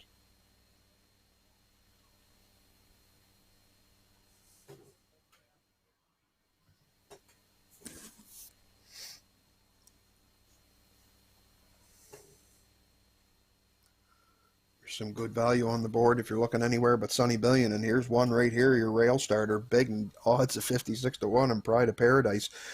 This horse can definitely be a contender. He loves sitting up close to the action. If you look back on November the 21st here at Truro Raceway, Robbie Smallwood sent him right down the road to a wire-to-wire win in 2:01 and 4. He had the rail last week in the race with Bob Johnsky, finished 4th, but there's no question he can bust. He loves that inside draw. He gets the pole position today. I'm sure we'll see Robbie put him into play early. And if you're looking value hunting, here's one right there to get you some Christmas money, 61 to 1 on the board.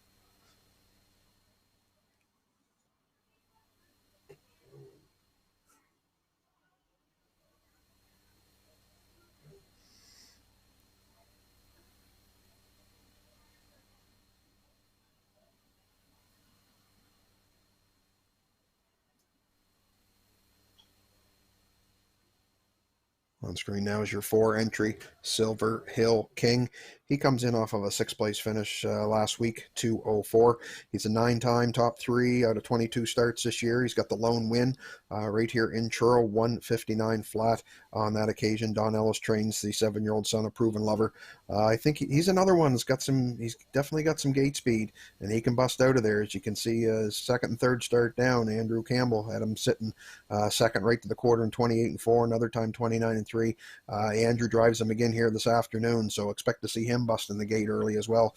Could be an interesting first turn here in this race, in race number 6. He is also nice value on the board, currently 21 to 1.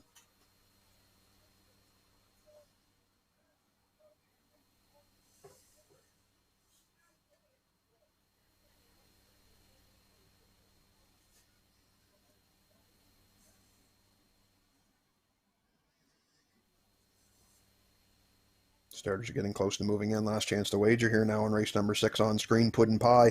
Paul Angel looking to complete the hat trick for the 2nd week in a row.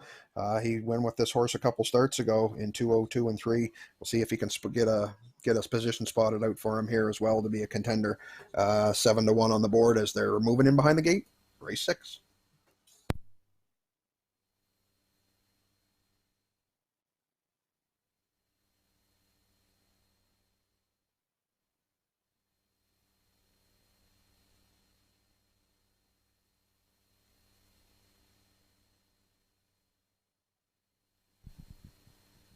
It's post time for race 6. The Home Hardware Building Center starting gate is moving.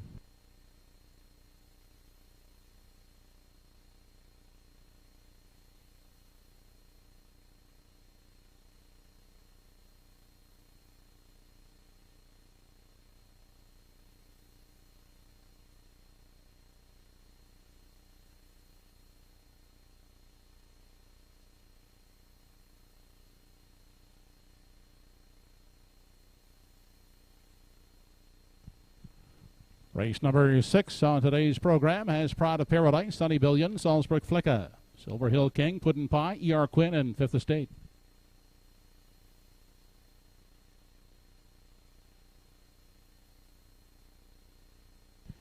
They are off and pacing at the rail. Pride of Paradise out to battle Silver Hill King for that early lead. Up on the outside, E.R. Quinn. He is caught wide on the limb 3rd. Inside and getting away 4th is Salzburg Flicka. Unhurried in 5, that's Sunny Billion. Back to Puddin' Pie from 6, and at the back is 5th Estate. Into the backstretch for the first time as they approach the opening quarter. Pride of Paradise is showing the way. In the pocket is E.R. Quinn. Now backing off is a parked out Silver Hill King along the rail and moving up. That is Salzburg Flicka. As they race past 3/4 and into the lower turn, they race out of the 3/8. Pride of Paradise shows the way. E.R. Quinn is the second one. Outside and getting the parking ticket is Silver Hill King 3rd. Along the rail in 4, that's Salzburg Flicka. 5th and taken to the outside is Sunny Billion. Then we have a gap back in 6 to Puddin' Pie, and at the back is 5th Estate. 29 seconds was the opening panel. They race past the midway point. Pride of Paradise continuing to chart the path outside and going the long route. Silver Hill King still there 2nd. In the pocket, E.R. Quinn enjoying the perfect journey 3rd. Outside and racing 2nd over. That is Sonny Billion along the rail. And with nowhere to go is Salzburg Flicka. Then we go back to Puddin' Pie to the outside for the back is Fifth Estate. The half reached in 59-3. On their way to 3/4, and it's still Prada Paradise in control. Now tipping out of the pocket is number 6 ER Quinn up to engage Prada Paradise as they race past 3/4. That is ER Quinn now forging to the top. Prada Paradise back second to the outside, a third as they race on over to the 7/8. That's Salzburg Flicka. Along the inside, Puddin' Pie has moved up into 4. Fifth along the rail for Fifth Estate. They have an 8th left to come as they move off the top turn. It's ER Quinn in control as they turn down the lane for the final time. Prada Paradise along the rail is second. On through the lane, outside a third is Salzburg Flicka, but it's ER Quinn, and ER Quinn will take the 6th race. The battle for the place spot, it's awfully close. A 3-way place photograph. Model 201 flat.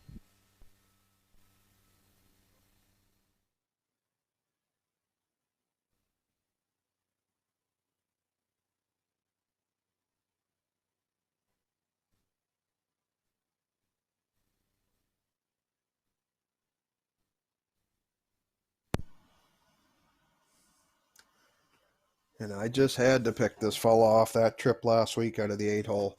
Kirk Paris busted right out with him, sat second there, and I thought today he'd get a similar journey, and he did. It's a nice slick move getting into the 2-hole there, going to the quarter pole, and sat behind the leader, Pride of Paradise. As you look at the Universum slow-mo right now, splits a 29 flat, 59-3, going to the quarters in 130-3. Kirk had some daylight, got out, and launched an attack with his charge, and he drew off to the easy win this afternoon here. As you can see him wrapped up under the wire in 2:01 flat. She is a gang charge here for who's going to end up in the second spot. Tight to call the photo there on that one, but definitely no doubt about the winner. ER Quinn, Kirk Paris, congratulations. We will see them back in the winner's circle next.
Operating back, the winner of race 6, number 6, ER Quinn, 9-year-old Bay Gelling by Total Truth.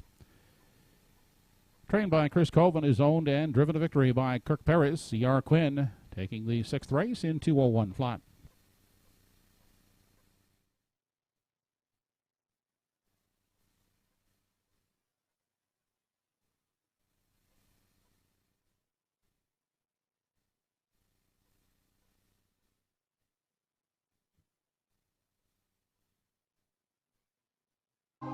This race replay brought to you by Truro Toyota.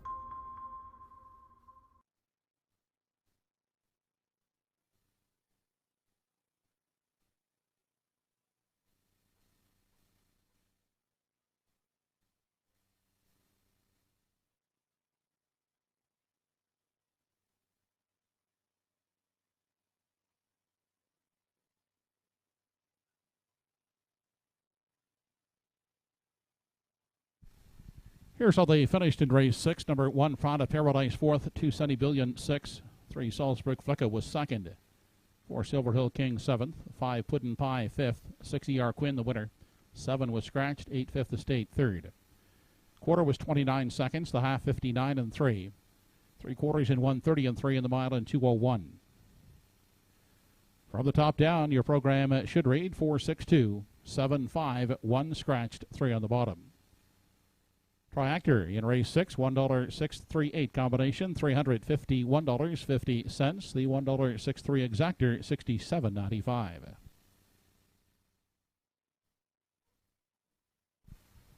Up next, race 7, driver change on 5, Whistling Cricket, make it Dave Carey. Post time for race 7 in 10 minutes.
Entries are on the track and parading for the 7th race, and they are being led postward by Santa Claus.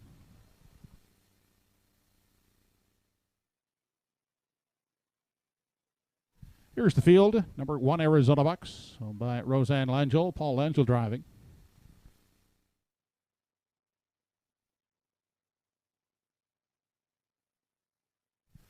Two in the field is Literally Hanover, Arden Mofford for James and Jane Lewis.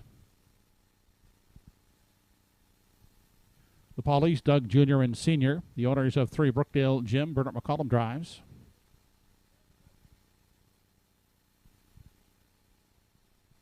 Darren Crow will catch drive the 4 Preceptor for Roseanne Langell. Heather Gaddy, Gail Skelhorn, Margaret Hobson, Gloria Carey are the owners of 5 Whistling Cricket. Note the driver change to Dave Carey.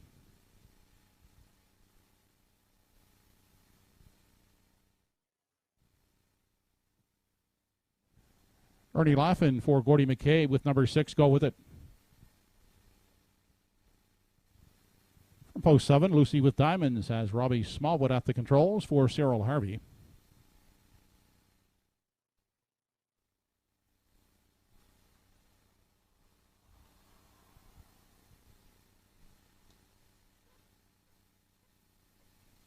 Andrea Renison, Ian McDonald, and Basil Sherry are the owners. Andy Campbell, the driver of number 8, Don't Ask Logan. Post time for race 7 is in 5 minutes.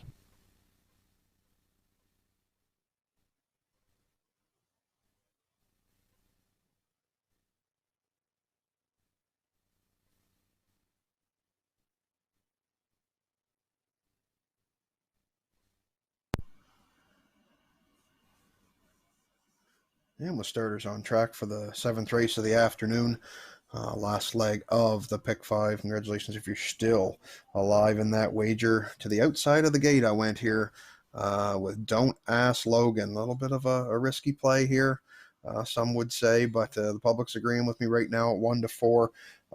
This horse is definitely the hot and cold type. He's coming off of a 4th place finish last week to Johnny Walker Deluxe, Ashes to Diamonds, Electric Sill. Finished 4th, beat 3 with Broken Gear, paced a mile 2:01 and 4. That was his first start coming off of a qualifying effort. He's back in today, post 8. It's going to be a hard charge from there, obviously, but this horse isn't the early speed type. He's more the stalking type. I don't think the position as much as just whether things are right with him, because he has got speed, there's no question. I've seen him win a few times this year. He's got 3 wins out of his 23 starts. His fastest win was in Charlottetown, was 1:55-1, so there's no question he's got the talent. Andrew Campbell gets the call here today from trainer George Renison, so we'll see if he gets some speedy fractions up front and see if Don't Ask Logan can get himself into the win conversation late in the mile. He is the favorite on the board currently still at 1-4.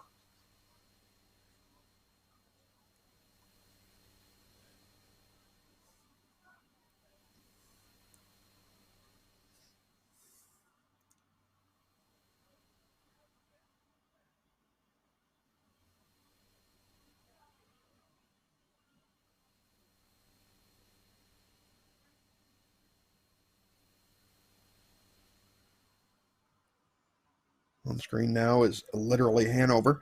The 4-year-old daughter of Bettor's Delight comes into this race off of a 3rd place finish.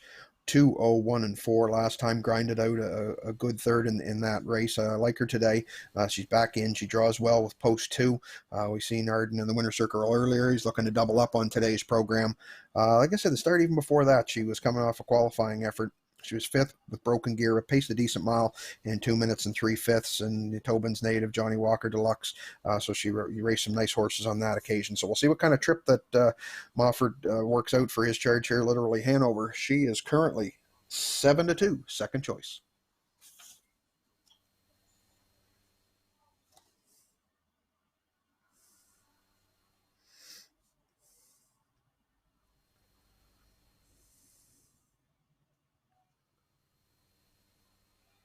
On screen now is Brookdale Jim, your 3 entry. I liked this horse last week, and he did set the early fractions. He was up the quarter, a snappy 28 and 4. Backed it down to a half in a minute. 3/4 1:31 and 4. Tired late in the stretch, but still hung on for the show though in that one. 2:03 and 3. Comes back in today. Draws well once again with post 3. He's got the lone win this year out of 26 starts, but he's been 12 times 2nd or 3rd, so he's always a good one to throw in your ticket to get a piece, of course. So we'll see if Pooker takes the bust out method that he did last week with number 3, Brookdale Jim. Nice value on him right now at 12-1.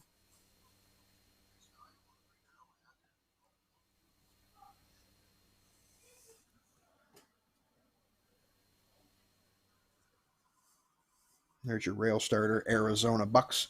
Paul Langell, of course, looking for the hat trick again to get 2 hat tricks in a row in back-to-back weeks. His charge here, he trains this 11-year-old son of Liz Mara, coming off of a 3rd place finish last week, 2:02 and 1. He's a 3-time winner this year out of 26 starts. 1:57 and 2 was his fastest win right here in Truro. Definitely, he's going to be spotted well with that pole position draw. If you look at it, he shows getting good early position. So we know Paul will put him into play early once again today, and we'll just see if he's got enough left for the end of it to challenge for the win. He is currently 8-1. Nice value on Arizona Bucks.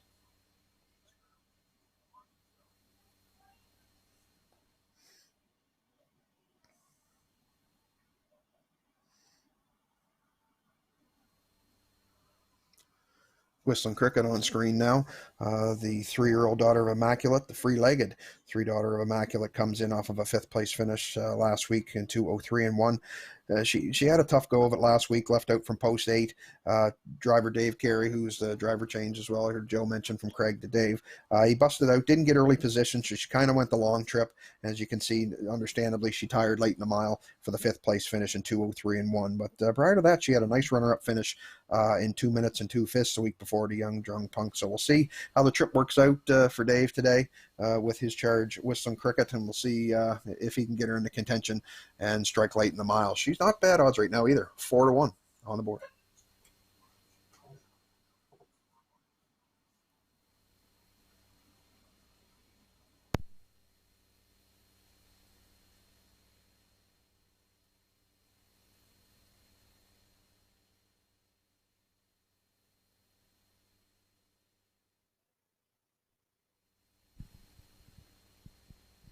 Home Hardware Building Center starting gate moving up into position for the 7th. It's post time.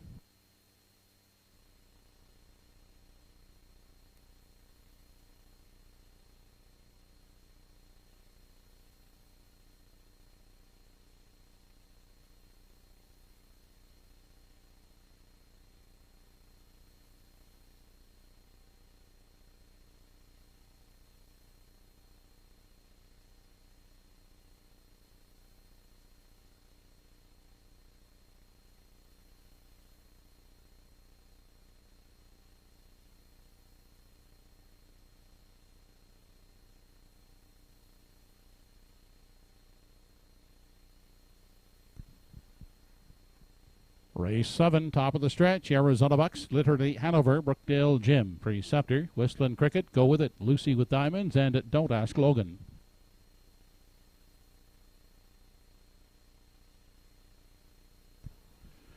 They're off at the rail. That's Arizona Bucks, a way to grab the lead.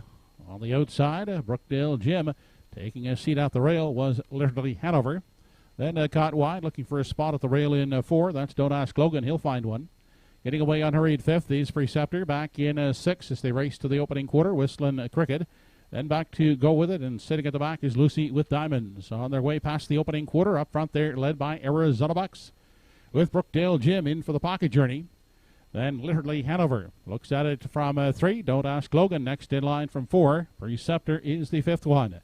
Now to the outside, first over. Here comes Whistling Cricket as they race on past the 3/8 and off the top turn. Out front, Arizona Bucks continuing to chart the path. Quickly now coming to call on the outside here is Don't Ask Logan, mounting the first over challenge. In the pocket, Brookdale Jim is racing along in 3 to the outside 4th. Goes Literally Hanover. Then 5th along the rail for Preceptor. Outside 3rd over in 6. Whistling Cricket. To the outside goes Go With It. And at the back, Lucy with Diamonds. Into the lower turn, they head to the 5/8, the half, 58-4. Arizona Bucks being pressured by the first over. Don't Ask Logan as they race to the backstretch. Brookdale Jim getting a good pocket journey 3rd to the inside 4th. That is Preceptor. Gap to the cover outside. 5 is Literally Hanover. They race past the 3/4. Arizona Bucks by 3 parts of a length outside. And braving it uncovered. 2nd is Don't Ask Logan. In the pocket, Brookdale Jim. Then Literally Hanover. Outside is spotted 2nd over in 4. 5th along the rail for Preceptor. Outside 3 high. Whistling Cricket from 5. They have an 8th to come. On the outside, Don't Ask Logan pushing on to take over. Arizona Bucks at the rail is now 2nd. Tipping 3 wide. Literally Hanover 3rd. Down the stretch, 129 and 1/3. It's Don't Ask Logan. Inside Arizona Bucks. Don't Ask Logan. Arizona Bucks. Don't Ask Logan will prevail. Arizona Bucks 2nd and 3rd is Literally Hanover. Mile in 2 minutes, 1/5.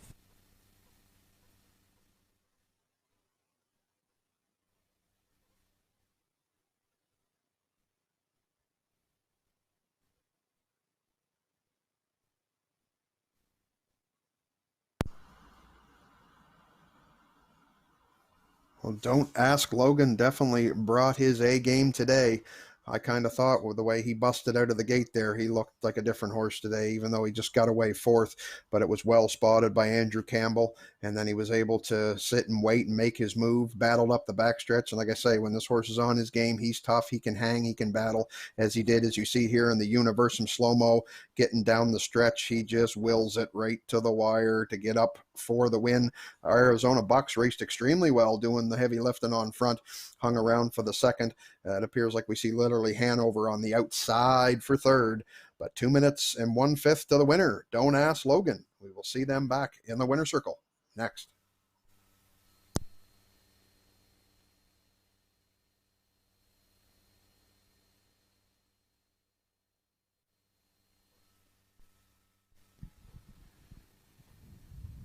Judges have posted the inquiry sign, looking at a possible pylon violation by 3 Brookdale Jim at the top of the stretch.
Now back the winner of race 7, number 8, Don't Ask Logan, 6-year-old gelding by McCardle, by Andrea Renison of Truro, Ian McDonald of Lower Sackville, and Basil Sherry of Beaver Bank.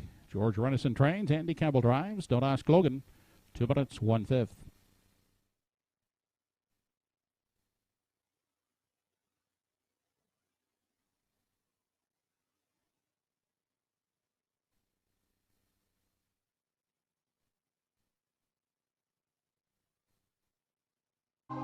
This race replay brought to you by Truro Toyota.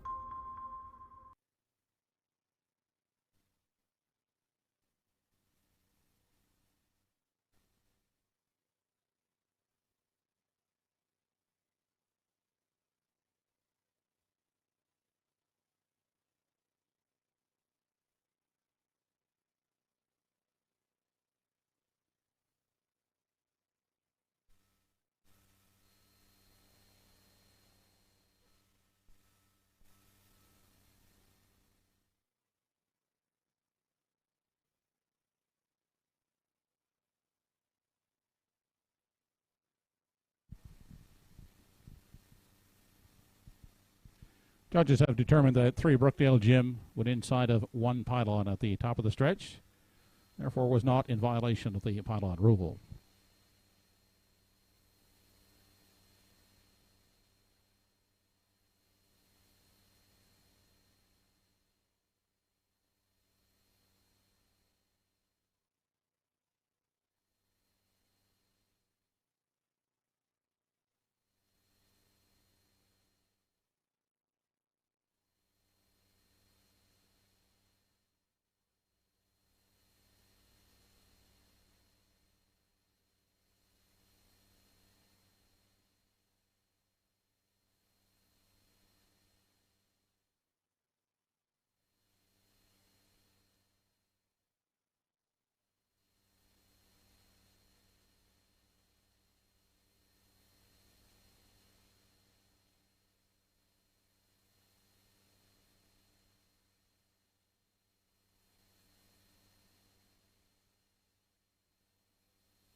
Seventh race is official. 1 Arizona Bucks second, 2 Literally Hanover third, 3 Brookdale Jim fourth, 4 Preceptor fifth, 5 Whistling Cricket 6 Go With It 8, 7 Lucy with Diamond 7, 8 Don't Ask Logan the winner. 28 and 4 the quarter, the half 58 and 4, 3/4 in 1:29 and 1 mile in 2 minutes 1/5. From the top, in review 2, 3, 4, 5, 6, 8, 7, 1. Seventh race triactor 8-1-2 combination $33 even. The 8-1 exactor $15.50. No winning pick fives were sold this afternoon. The carryover for next Sunday $165. Up next, races 8 and 9, the late daily double in race 8. Driver change on 2, Lady in Paradise, make it Dave Carey. Number 5, American Risk, has a bridle change. Open Hooded Cups to closed. And in the 9th race, 2 Mendo Fun, also changing bridles. Open Hooded Cups to closed. Post time for the featured 8th race in less than 9 minutes.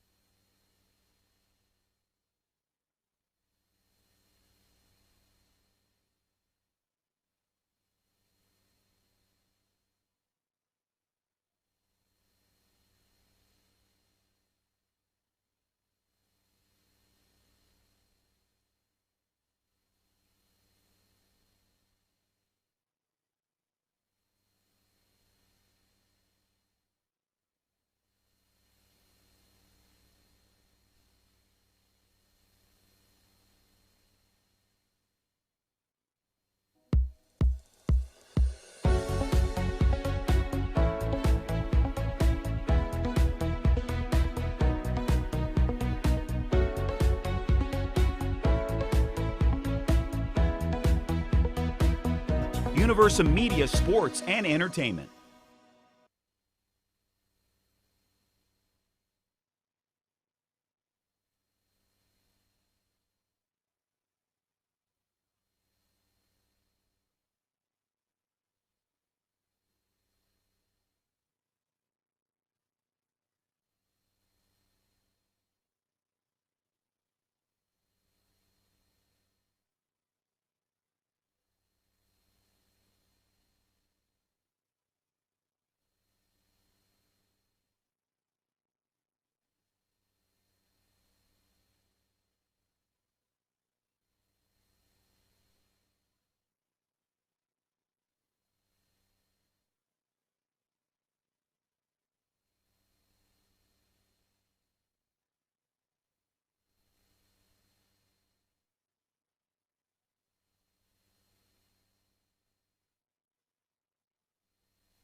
Once again, here in the 8th race, we have Santa Claus leading the post parade.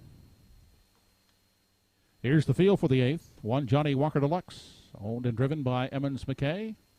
He's co-owned by Paul Smith.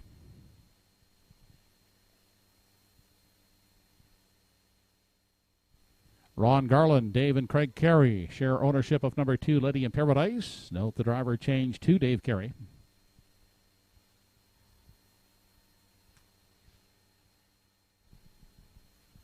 Kenny Parker has the drive on number 3, Well Did, for the Well Did Horse Owners Club.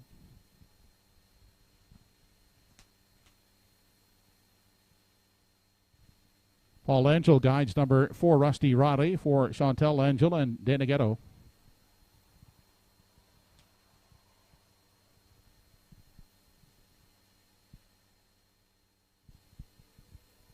Andy Campbell sits behind number 5, American Risk, for the Risky Biz Group.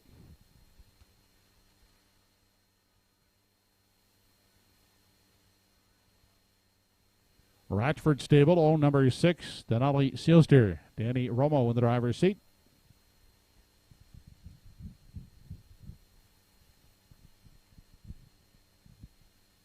And Stephen Trites will pot at number 7, Little Manny, for owners Dean and Brad McLaughlin. Mark Taylor and Stephen also is a co-owner of number 7, Little Manny. Post time in 5 minutes.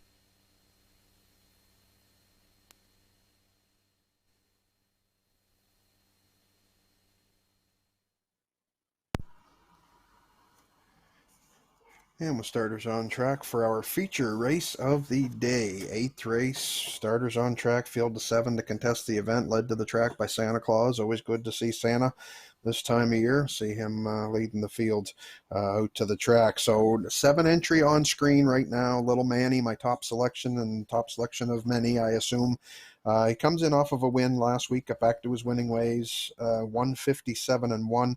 He just was narrowly defeated the week before by Denali Sealster. That was the only horse that stood in his way of what would have been winning 5 in a row. He's had a blockbuster season. I watched him race all year long, all summer long, especially in New Brunswick. 11 wins out of 29 starts, over $15,000 in the bank. He does have his work cut out for him today with post 7, but again, he's to be the man, you got to beat the man, they say, and right now there's no question that he is the man. Stephen Trites, of course, regular pilot aboard. He co-owns the 4-year-old son of Articulator with Dean McLaughlin, Brad McLaughlin, and Mark Taylor, and we'll see how he goes from post 7 today. He is still the favorite, though. 1-2.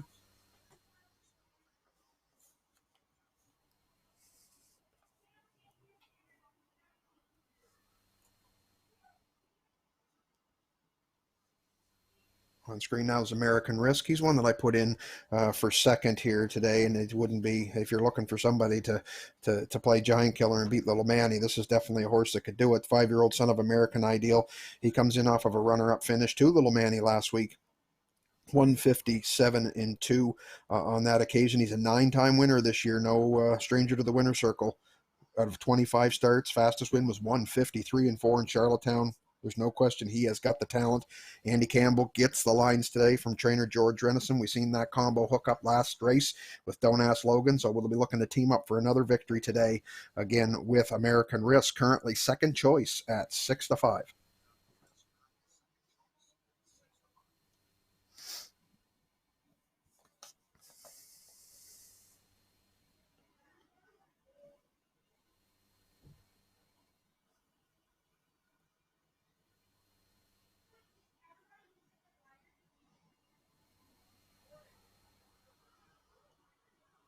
On screen now is the 6th entry.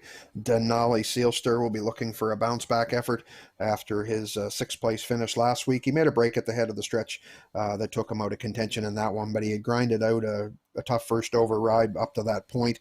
Paced a mile 2 minutes and 2/5, but of course, as I mentioned earlier, he was the horse that took down Little Manny the week prior in 156-2. So there's no question he has the talent and the ability. Just a question if he's back. Romo's the trainer and driver today, and we'll see if he can get the son of Sunshine Beach into contention to try to take down Little Manny here this afternoon. Good value on Denali Sealster, 9-1.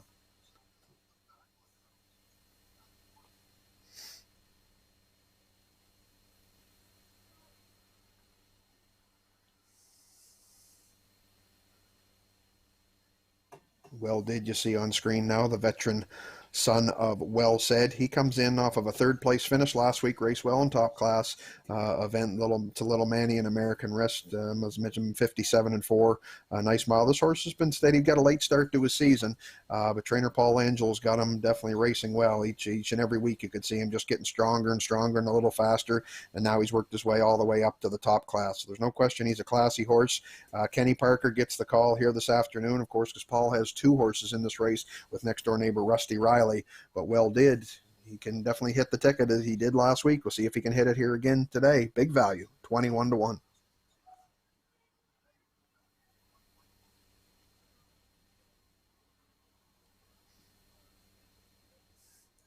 As mentioned, the other Langell horse in the race, Rusty Riley, He comes in off of a 5th place finish last week, 158-4 to little Manny American Risk well did. So he'll be looking to get spotted well here. He leads from post 4. He's definitely solid lines. He's consistently paces around 57, 58. 7-time winner this year out of 25 starts. His fastest win was in Charlottetown. Nice trip on him this year, 154-3. The Chestnut 10-year-old son of Blissful Hall will be looking for win number 8 if he can play the upset today. He is 9-1, Rusty Riley. Starters are going to be moving in shortly. Last chance to wager now on race number 8, the feature race.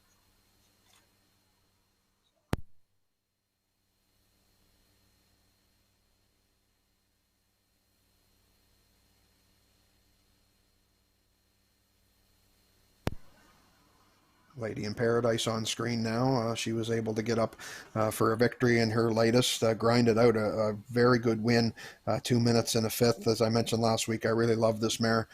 She's been solid all season long, winning 56-3. She's got her work cut out for her, so she earned her way with a win right up to the top class. So we'll see what Dave Carey maps out for his charge here from post 2.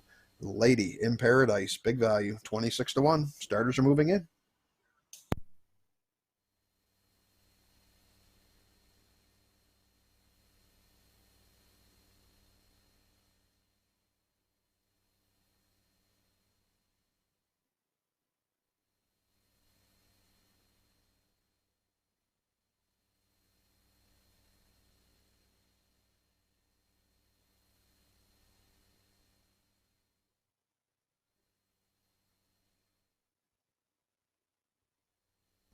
It's 8th race post time.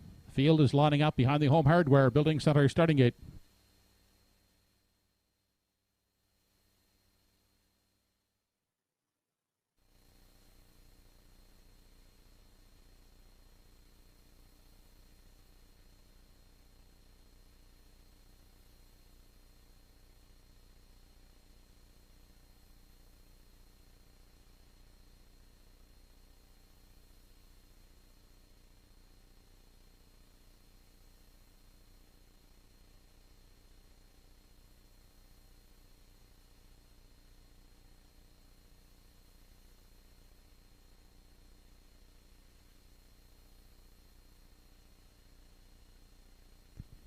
Eighth race, top of the stretch. Johnny Walker Deluxe, Lady in Paradise, well did. Rusty Roddy, American Risk, Denali Sealster, and Little Manny.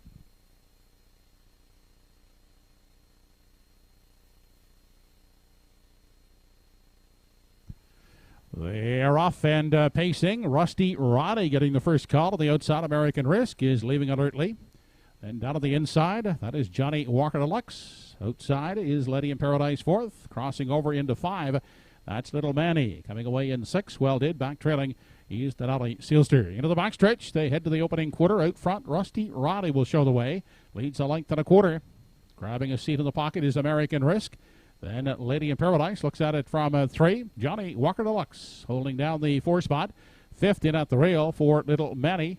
Then back to well did in 6th and 7th at the back of the field. That's Denali Sealster.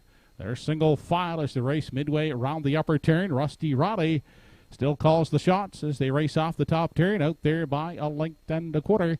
Second in the pocket as they round the top turn. That's American Risk as they drive in front of the grandstand, approaching the half. Lady in Paradise holding down 3rd. Now first over, that's Little Manny working up on the outside 4th. 5th and stepping off the rail is Johnny Walker Deluxe. Inside in 6 is well did. And Denali Sealster still sitting at the back in 7 into the lower turn.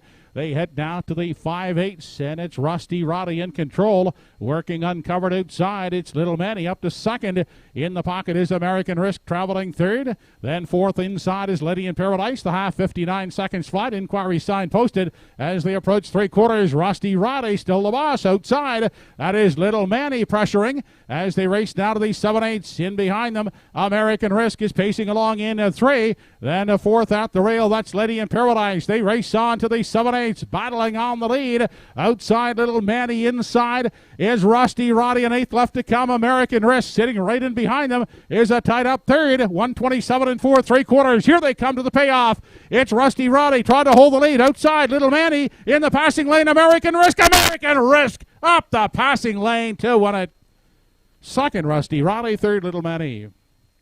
156 and 2/5.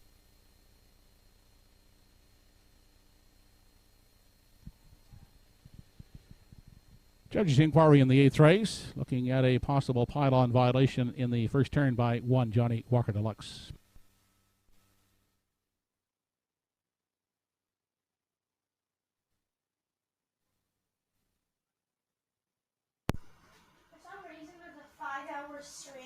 Well, if you get a chance to watch the replay of this one, folks, watch American Risk and Rusty Riley bust the gate early. They just pushed the gate out of the way to get early position, and it paid off. Rusty Riley got to the front end. American Risk sat the 2-hole, 28 and 3. Big key. They shut down that second quarter, 30 and 2 to the half and 59. Gave them the advantage entering the back half. Of course, little Manny fought gamely as always. 3/4 won 27 and 4. American Risk just licking his chops at the top of the stretch and gets up the inside for the victory. What a trip today over the wintry conditions in Truro Raceway. 156 and 2. Renison with another win on today's program. Andrew Campbell gets his second. We will see them coming up in the winner's circle next.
Fighting back, the winner of the featured 8th race, number 5 American Risk.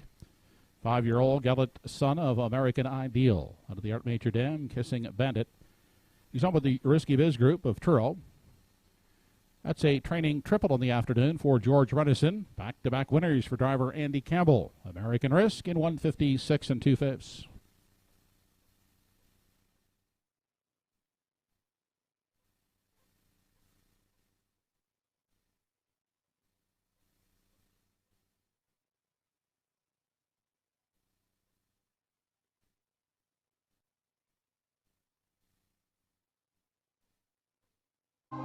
This race replay brought to you by Truro Toyota.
Race 8 is now official. 1 Johnny Walker Deluxe 7th.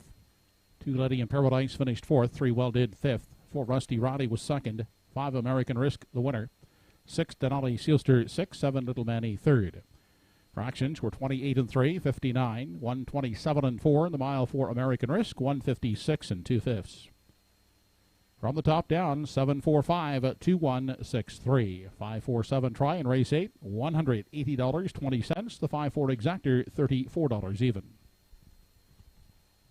Ninth and final up and coming, number 2 Mando Fun, changing bridles, open hood of the cups to closed. 7 starters in the finale, post time in 10 minutes.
Horses on the track and on parade for the final race of the afternoon. Here's the field. Number 1 is Finer Things with the Wouldn't Say No stable. Arden Mofford driving.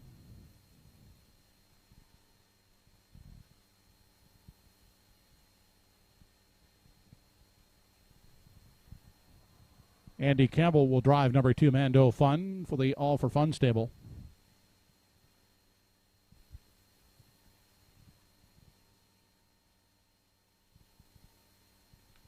Number 3 Electric Sill by Andrea Renison and Clarissa Mahar. George Renison up.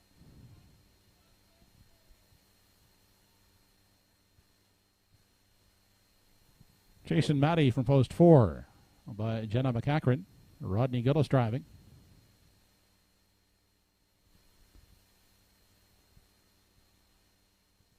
Darren Crow with number 5, Ashes to Diamonds for Diane Livingstone.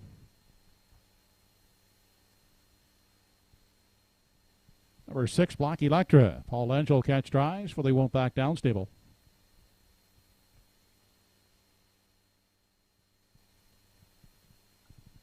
And number 7 in the group is Kidham Image, owned by Calvin Eisner and driven by Carl Eisner. 9th race post in only 5 minutes.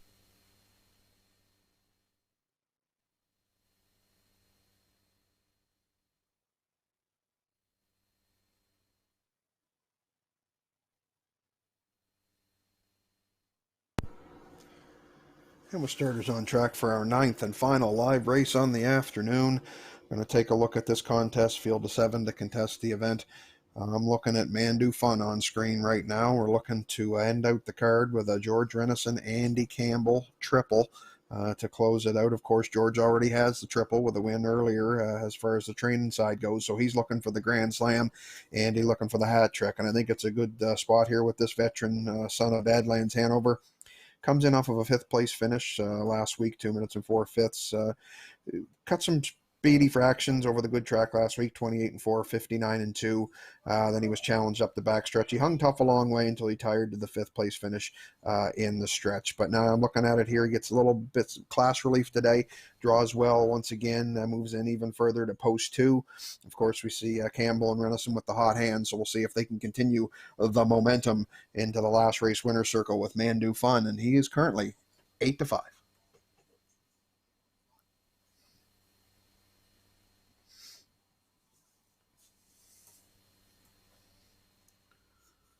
On screen now is Ashes to Diamonds. I threw her in the 2 spot here. A couple improved efforts on her recently. Of course, we know she has tons of early speed and she likes to use it. So I expect we'll see the same from trainer driver Darren Crow here this afternoon. Last week out, she set some splits 29 and 1, 59 and 1, 3/4 129 and 3, and then was captured by Johnny Walker Deluxe late in the stretch, but still raced good. Only beat 3/4 of a length, faced a mile 2:01 and 2 on that occasion. She's a 3-time winner this year. Out of 18 starts. She's hit the board 12 out of 18. Fastest win was right here in Truro on 154 and 2. Nice record on her there. So we'll see how she does today, see if she gets early position. I assume she will. We'll probably hear her name early and often. Ashes to Diamonds. She is currently 7-2.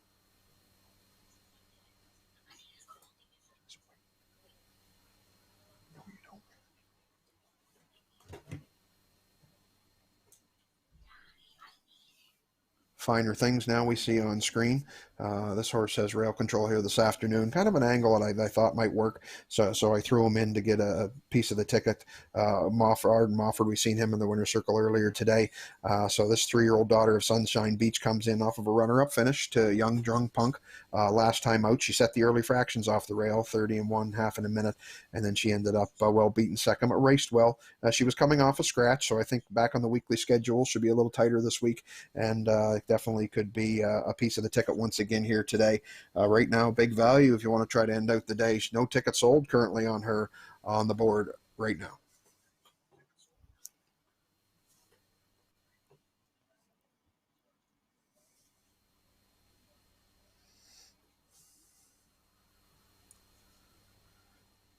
Black Electro, see her on screen right now. She comes in off of a 6th place finish last week, 2:02 and 3.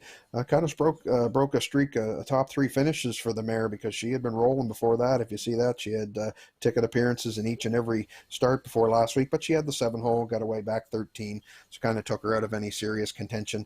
Paul Angel is up again today to driver. He's looking for his hat trick on today's program on the daughter of Shadow Play. And she's got the lone win this year out of 26 starts, but she's been second or third 11 other times, so she knows how to hit the ticket. So we'll have to see how Paul gets her spotted here. This could be another one of those races, be an interesting first turn to see how they all get settled early on in the mile. Black Electra currently 5-1.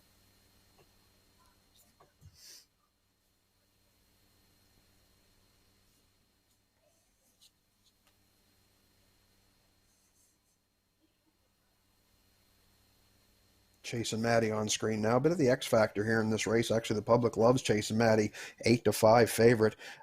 Coming off a qualifying effort in 2:03 and 1, and prior to that, a couple of back-to-back scratches. So he's actually been out of competition since October 30th back in Northside. But if you look at that line, he was fourth on that occasion, paced a mile 56 and 4, 29 and 1 on the end. So that was quite a trip on that day. Then he went on the shelf. He's been out of action for a few weeks. He's got that qualifying effort. So the big thing is he ready to roll? We've seen Rodney Gillis win earlier in the program. He's got one of his own in here with Chase and Maddie. So we'll see how he does from post number 4. 9-5 on the board is your current favorite. Starters are assembling. Last chance to wager here on the finale, race number 9.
It's 9th race post time. Entries are lining up behind the Home Hardware Building Center starting gate.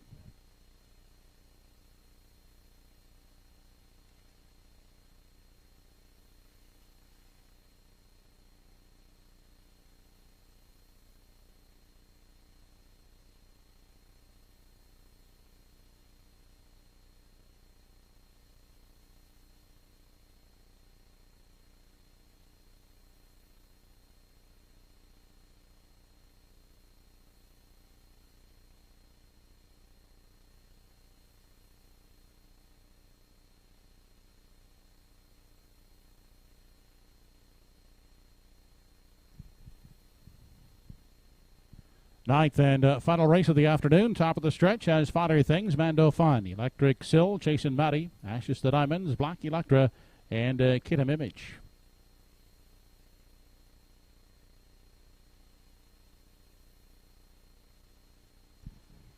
They are off with Mando Fun getting the first call. Moving out to grab the early lead on the inside. Fodder Things up on the limb is Ashes to Diamonds into the first turn and getting away fourth.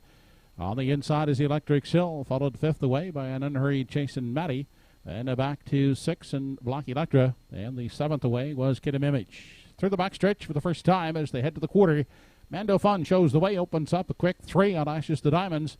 And another gap back in 3. We find Fodder Things tied up in 4 is Electric Sill. Chasing Maddie is the 5th one. 6th out the rail for Black Electra. And Kidham Image is still at the back of the field. They race on over to the 3/8 now, and it is Mando Fun dictating the early terms out there now by a diminishing 3 lengths as they round the top turn. Ashes to Diamonds is now a closer second. Still gapped out there at third. These Fodder Things followed in 4 by Black Electra. 5th is Electric Sill. Outside in 6 is Kidham Image, and struggling at the back is Fodder Things into the lower turn. They head now to the 5/8. Mando Fun still calls the shots as they race on to the 3/4. A 2-length lead on Ashes to Diamonds. Up into contention now. Chasing Maddie is pacing along in 3. 4th inside is Black Electra, the half, 59 and 4. On their way to 3/4, Ashes to Diamonds on the outside to challenge Mando Fun as they race past 3/4. Ashes to Diamonds now by half a length. Battling back is Mando Fun at the rail second. Now outside and well spotted second over third. That's Chasing Maddie inside 4th. is Black Electra. That's Mando Fun fighting back along the rail and recaptures the lead with an eighth left to come. Ashes to Diamonds outside second, coming 3 high is Chasing Matty third, 1:30 and 1/3. They straighten out for the stretch drive. Mando Fun shows them on home. Chasing Matty on the outside, Ashes to Diamonds. It's Mando Fun to win the finale over Chasing Matty and Ashes to Diamonds. Mile in 2 minutes flat.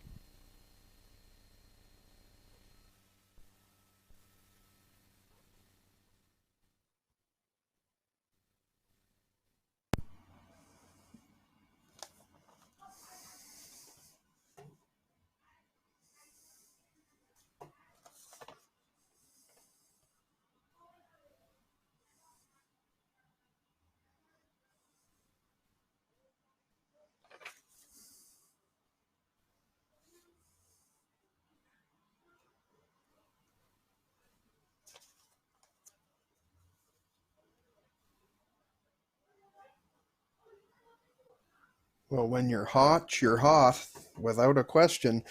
Fine style ending out today's program. Trainer George Renison and driver Andy Campbell hooking up to win the last 3 races on the program. 3 wins, hat trick for Andy. Grand slam time for George Renison trainer with 4 wins on the program. As you see the Universal Media taking it down the stretch, well rated by Andrew Campbell, 29 seconds, 59 and 4 3/4, 1:30. Had a big challenger coming to him with Ashes to Diamonds, and then I seen Chase and Matty lurking in the weeds. Thought maybe he was going to get up for the victory, but Mando Fun had some more left. He fought them all off in the stretch, as you can see him sitting under the wire. Mando Fun closes out a Sunday afternoon at Truro. We will see them in the winner's circle coming up next.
Now back is the 9th race winner, number 2 Mando Fun, 8-year-old gelding by Badlands Hanover.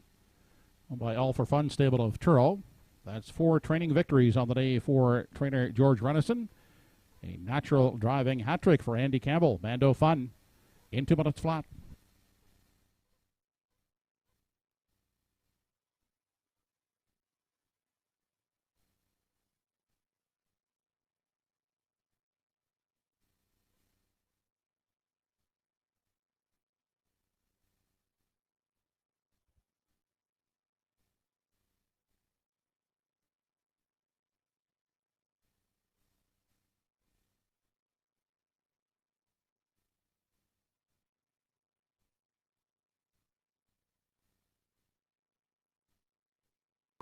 This race replay brought to you by Summerside Toyota.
Here is the official rundown from the 9th race. Number 1, Finer Things, was 7th.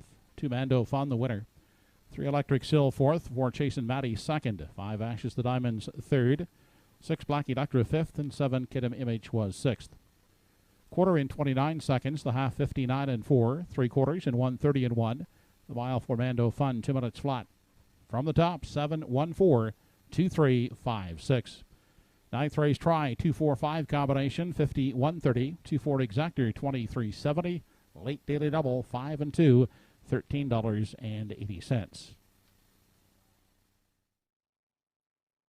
That wraps up our live card for this afternoon. Don't forget, racing action continues here at Truro Raceway. Next Sunday afternoon, Boxing Day. Post time for the first is 12:45 p.m.